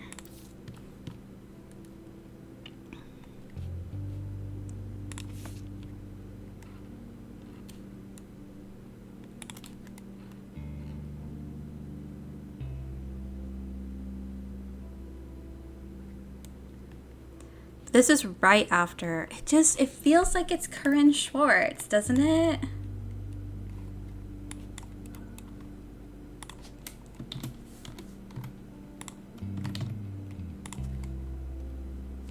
They say it's not, in which case it could be Beatrice Watts. Okay. You still don't have a picture of her. You'll have to find more information. Maybe she has a presence on the internet. Well, Watts certainly doesn't. So let's try looking up Corinne. I forget. Is it double R, double N, double R, single N? Nope.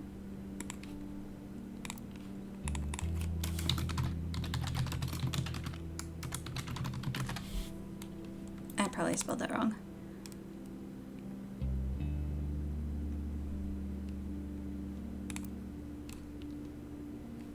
No, that is correct.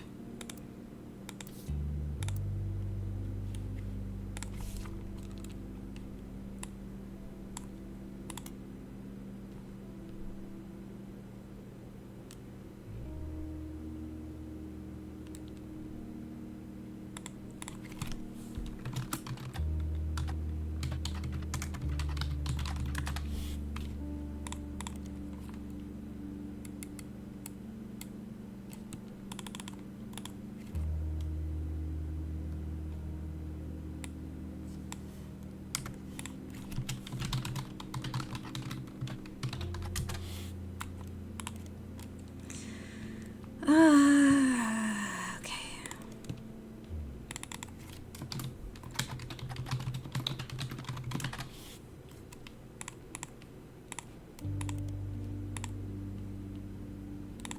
Wait, I also spelled it wrong. Come on. Get it together. It's because I'm so hungry.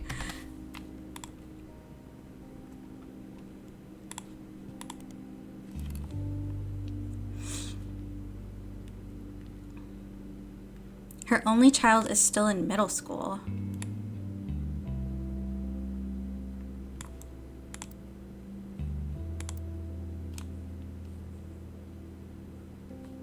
And that's a son, not a daughter. It's not Corinne.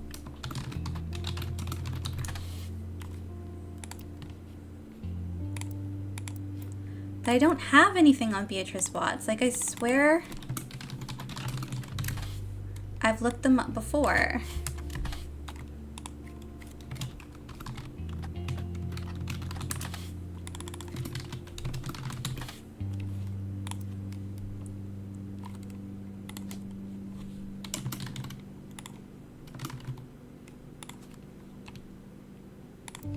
I don't know. Courtney May. Beatrice is her no. Where does the name Courtney May come from? Courtney May has a simple website with black text on a white background and a few images. From the view counter, you can tell you're one of the only few hundred people who has visited it. She's not shy about claiming she is a Jane Doe Rootree. What?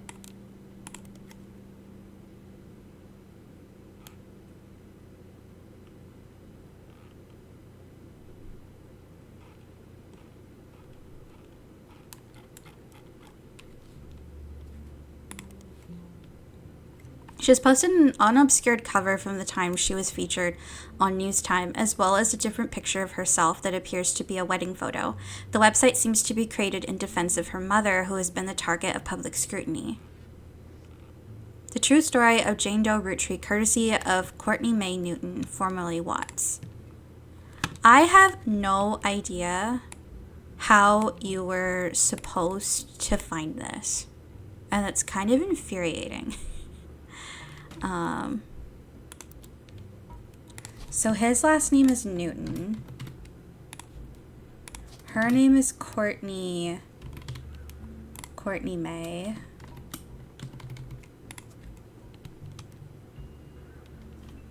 And we just got a picture. She is definitely a Rootree. Everyone has everything wrong. My mom approached the Rootree before 5 Piece was ever on the cover of News Time.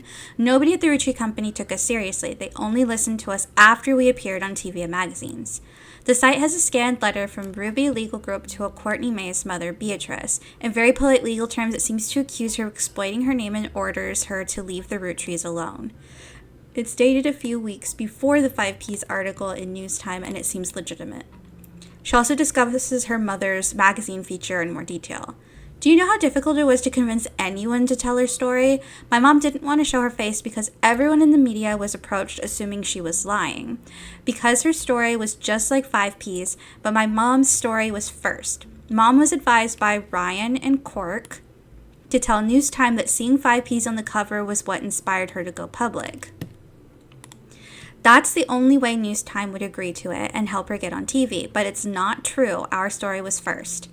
Much of it seems repetitive and useless. Towards the end, she discusses the DNA test and defends her mother's character. My mom is amazing. She's the nicest woman in the world.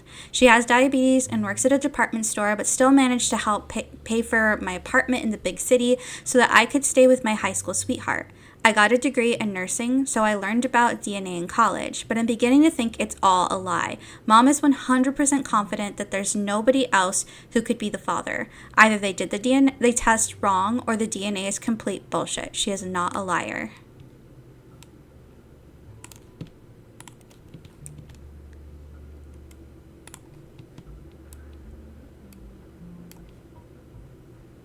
Works at a department store.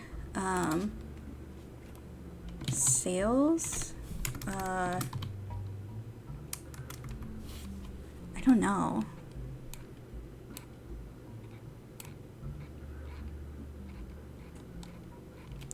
I'm going to list her as a cashier for now. Did it say what she does?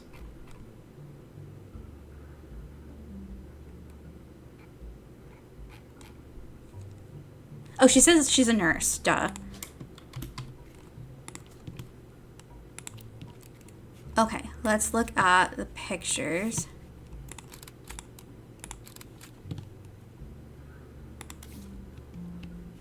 And then we have this too. Courtney May and Danny. So it's Daniel Newton. That's him.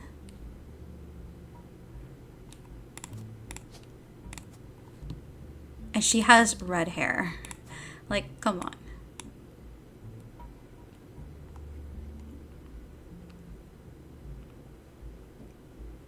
Two possible left to identify?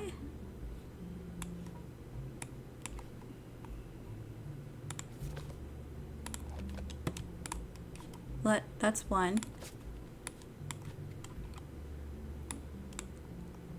Oh, okay. So that does count. Am I missing something?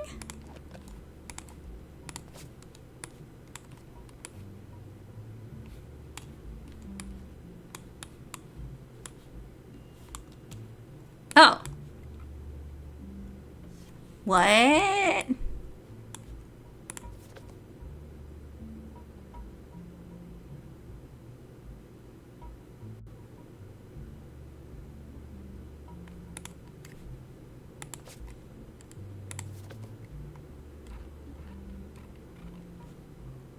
I mean, why wouldn't they be Roottrees? They're her kids.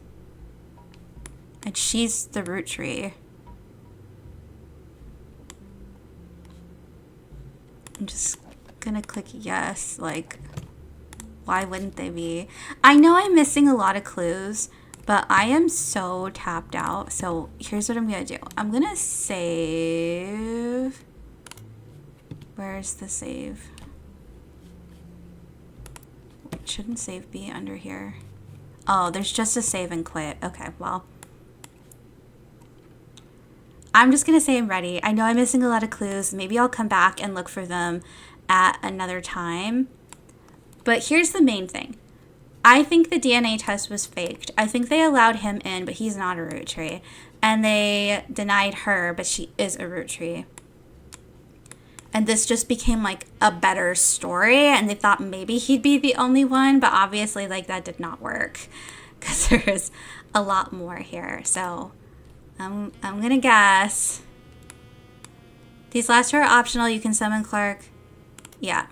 We're just going to end it because I am so hungry.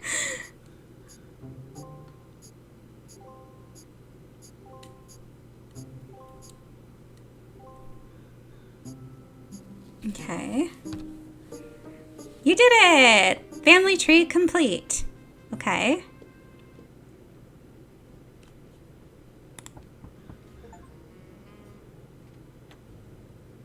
Oh, yeah, it was correct.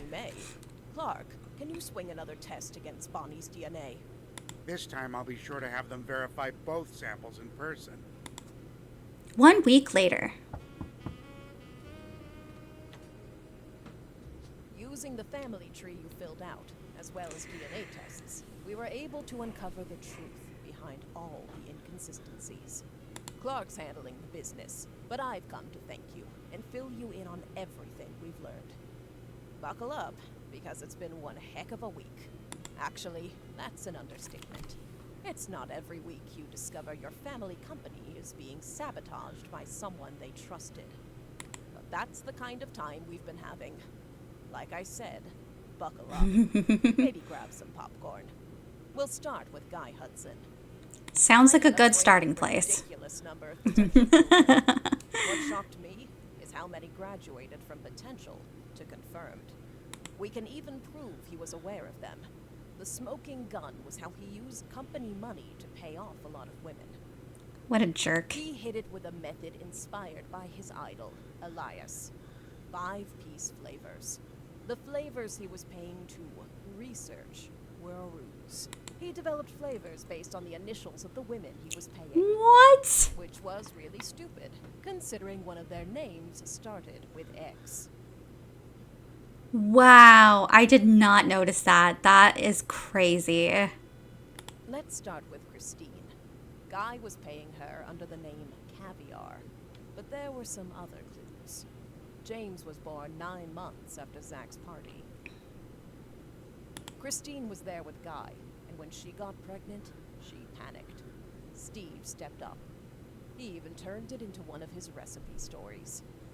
Not all of Guy's affairs led to offspring. He may have slept with Robin Martin, but she didn't have children, so we'll never know. Also, not every child of Guy's affair partners were his. Robert Garland was born after his parents had already moved to Boston. Oh. I didn't catch that. Okay.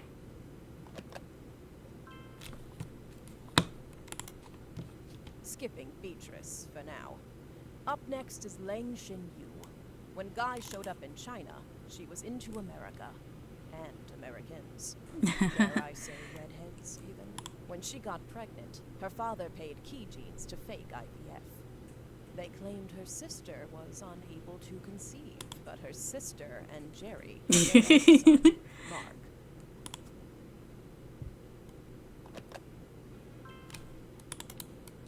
Sonia Alves was soon after. Nia was married at a very young age to a much older husband. She resented him. I don't blame her. They allegedly spent no time together in private. Guy was in Brazil during Christmas 1979. It's the only Christmas not on the records.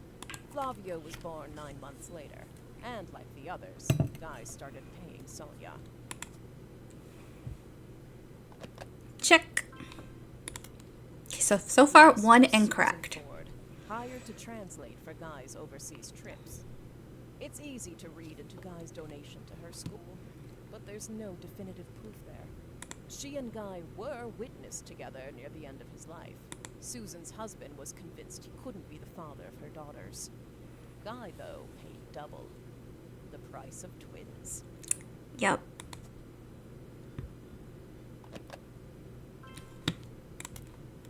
So, what about 5Ps? Felix Fellow's mother, Joanna, doesn't have a 5 pieces folder. That's so dumb. His story doesn't really add up. His mother already left the company by the time Guy became president, and his lyrics indicate he was born sometime around 1975. Alone, that wouldn't necessarily prove it. But there are some suspicious connections between Felix and the company's current lawyer. I forgot all about that. They both grew up in Portland, in foster care, and according to the local paper, they definitely knew one another. Ruby was the one who approached the Roottrees to begin with. It was all a setup. Ruby and Felix saw my book's challenge to the Clancet Trust as an opportunity. His mother really had worked for Roottree, and Ruby was a respected lawyer. She exploited my family's greed, worked her way into control of the trust, and ensured Felix got a piece. But they made some mistakes along the way. If you look at the 2 DNA tests that Ruby handled, they were both supposedly tested against Bonnie Hudson. But the 2 signatures that should both represent Bonnie don't match. After Clark and I confronted her, Ruby lawyered up. Ironic, I know.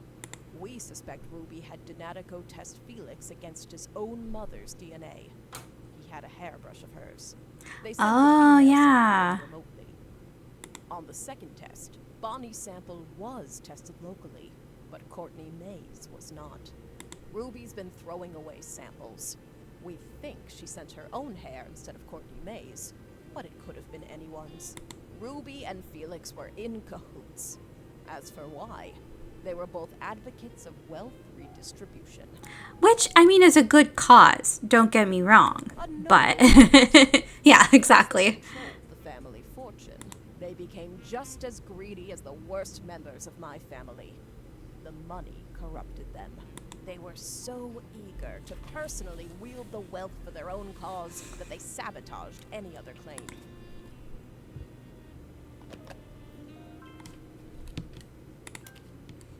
That finally brings us to Anonymom, aka Beatrice Watts. Her tales of Guy's parties and payoffs were true. She even approached Ruby before 5Ps was on news time. Oh, so there was a Beatrice Watts spider start. Many people were skeptical of her story due to the extremely similar parallels. Her accusation was virtually identical to that of... Okay, no, this isn't her website. This is her website. This is an article about 5Ps specifically. Oops. Ruby used Beatrice's truths to make Felix's lies feel real, then ruined the DNA test so that Beatrice looked phony in the public court of opinion. Worst for her in all of this.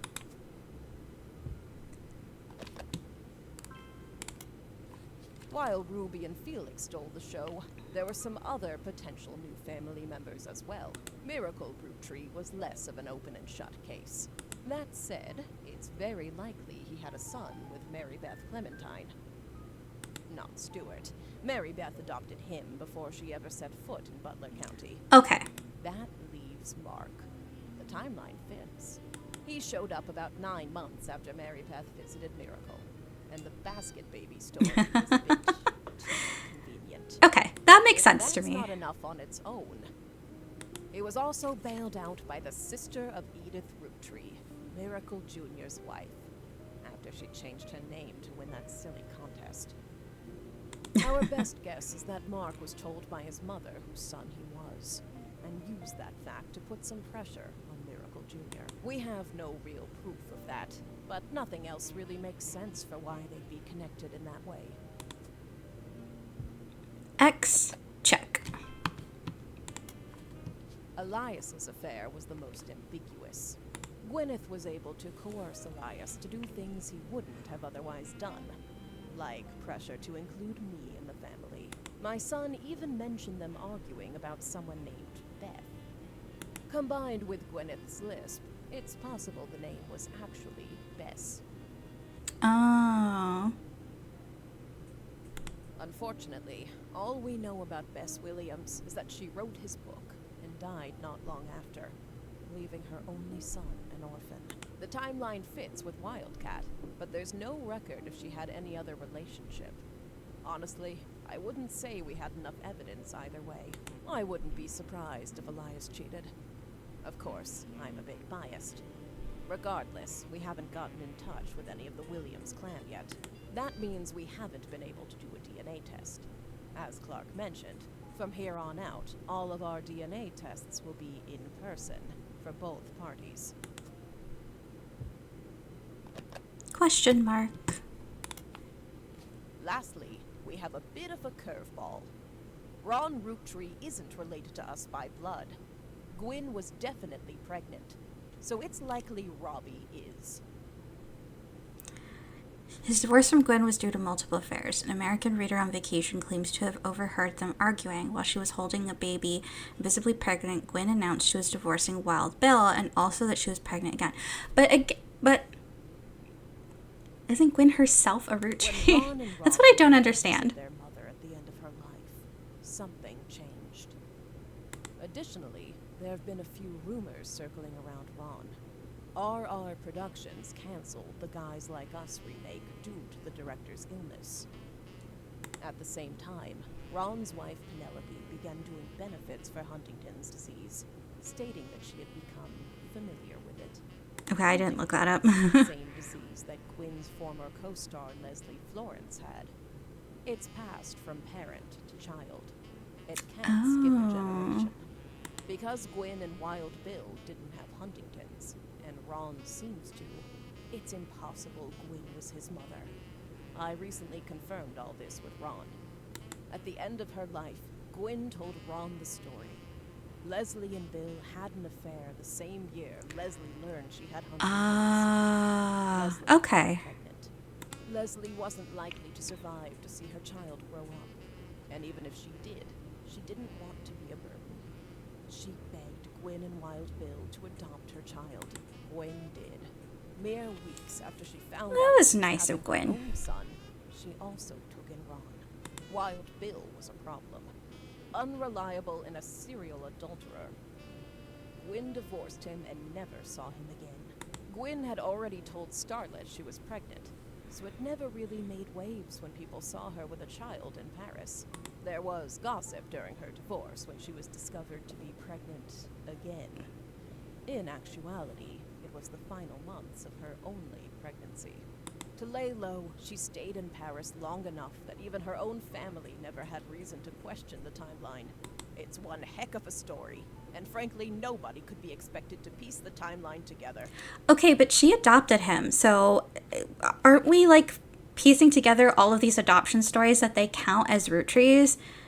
Not Because few mentions of Gwyn's past have survived. I don't know. I think that's dumb. Like, you should clearly still receive an inheritance, even if he's not a by-blood Roottree. In my opinion. Ron suing Robbie to remove him from the Clancy Trust was a huge moment in my story, and a major catalyst for this entire investigation.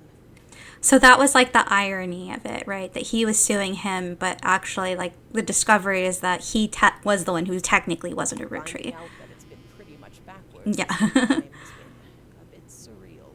So that's where we're at. Looking over the information you sent us was useful. Without your tree, I'm not sure we would have ever discovered Ruby. All this information, this entire story. It's a lot, in more ways than one. Some of it has the potential to destroy marriages and ruin relationships. I mean, the truth is still important, speaking as someone going through it. We're handling it all very, very carefully. But we couldn't have gotten here without you. And with that, I guess our tale has finally, truly come to an end. What a strange one it was. No words can express how grateful I am to you for untangling this mess. Honestly, I've had enough of my family's eccentricities and scandals for one lifetime. I imagine you have as well. She said eccentricities in such an unusual manner. Well, there's always Elias's and Gwyneth's brothers and sisters. Oh my goodness. Please make a sequel, but no more right now. Okay, so just some overall thoughts about the game. I really liked the mechanics a lot. It's so fun digging through the online resources, newspapers, books, photos. It's just very fun. I didn't make enough use of the note-taking system when I'm just lowering the volume on my end. I didn't make enough use of the note-taking system in the highlights when I was playing through the main part of the game, and I wish I had, because that would have made it go a lot smoother. And I think if I wasn't recording, I would have been able to sift through a few more things to find some of those clues. It would have been nice to have solved the Ron and Robbie root tree thing myself, but I didn't even know they were on the table as being interrogated until the very end, and I was just like, I am too hungry to deal with this right now. I just need to submit my answers. Who is the other one? The dates. So like Miracle's kid and then is it Gladstone? The two chefs. I probably wasn't going to find that in this play session, although it makes sense that like what you're supposed to do is look at the timelines and the window of opportunity for this to have happened. What else can I say? It's not really... It's funny because it's like, obviously you're dealing with a lot of characters, but it's not character driven in that you're really only interfacing with two people. Everyone else is like you're learning bits and pieces about them through all of these extra materials. So I would say this is... is it more... I don't know. I don't know how to describe it. It is just a fun story, though, looking through the past and present. I really like the post-game. I think it does add something to the main game, especially in continuing this interrogation of the clans of trust and inheritance and who counts as family. I'm not surprised that there were so many people in the family who cheated. I also think it was interesting that at the end we had this story with Gwyn, that she wasn't someone who was unfaithful herself, but she was cheated on and decided that, she's going to do the right thing and step up for the kid. I think that was good as a curveball because we were told, focus on men in positions of power and who had opportunity, and that was fairly consistent through everything. I would definitely play more games from this developer. Whether it's a sequel to this or something brand new, I just think they have a knack for creating an interesting mystery. And playing around with genealogy was just especially fun and not something that I personally have seen in a game before. Okay, that's going to do it because I'm going to start rambling. I will be back to play more games. I already have a few lined up and ready to go. So there will be more coming on the channel soon. But for now, the end. Take care. Bye.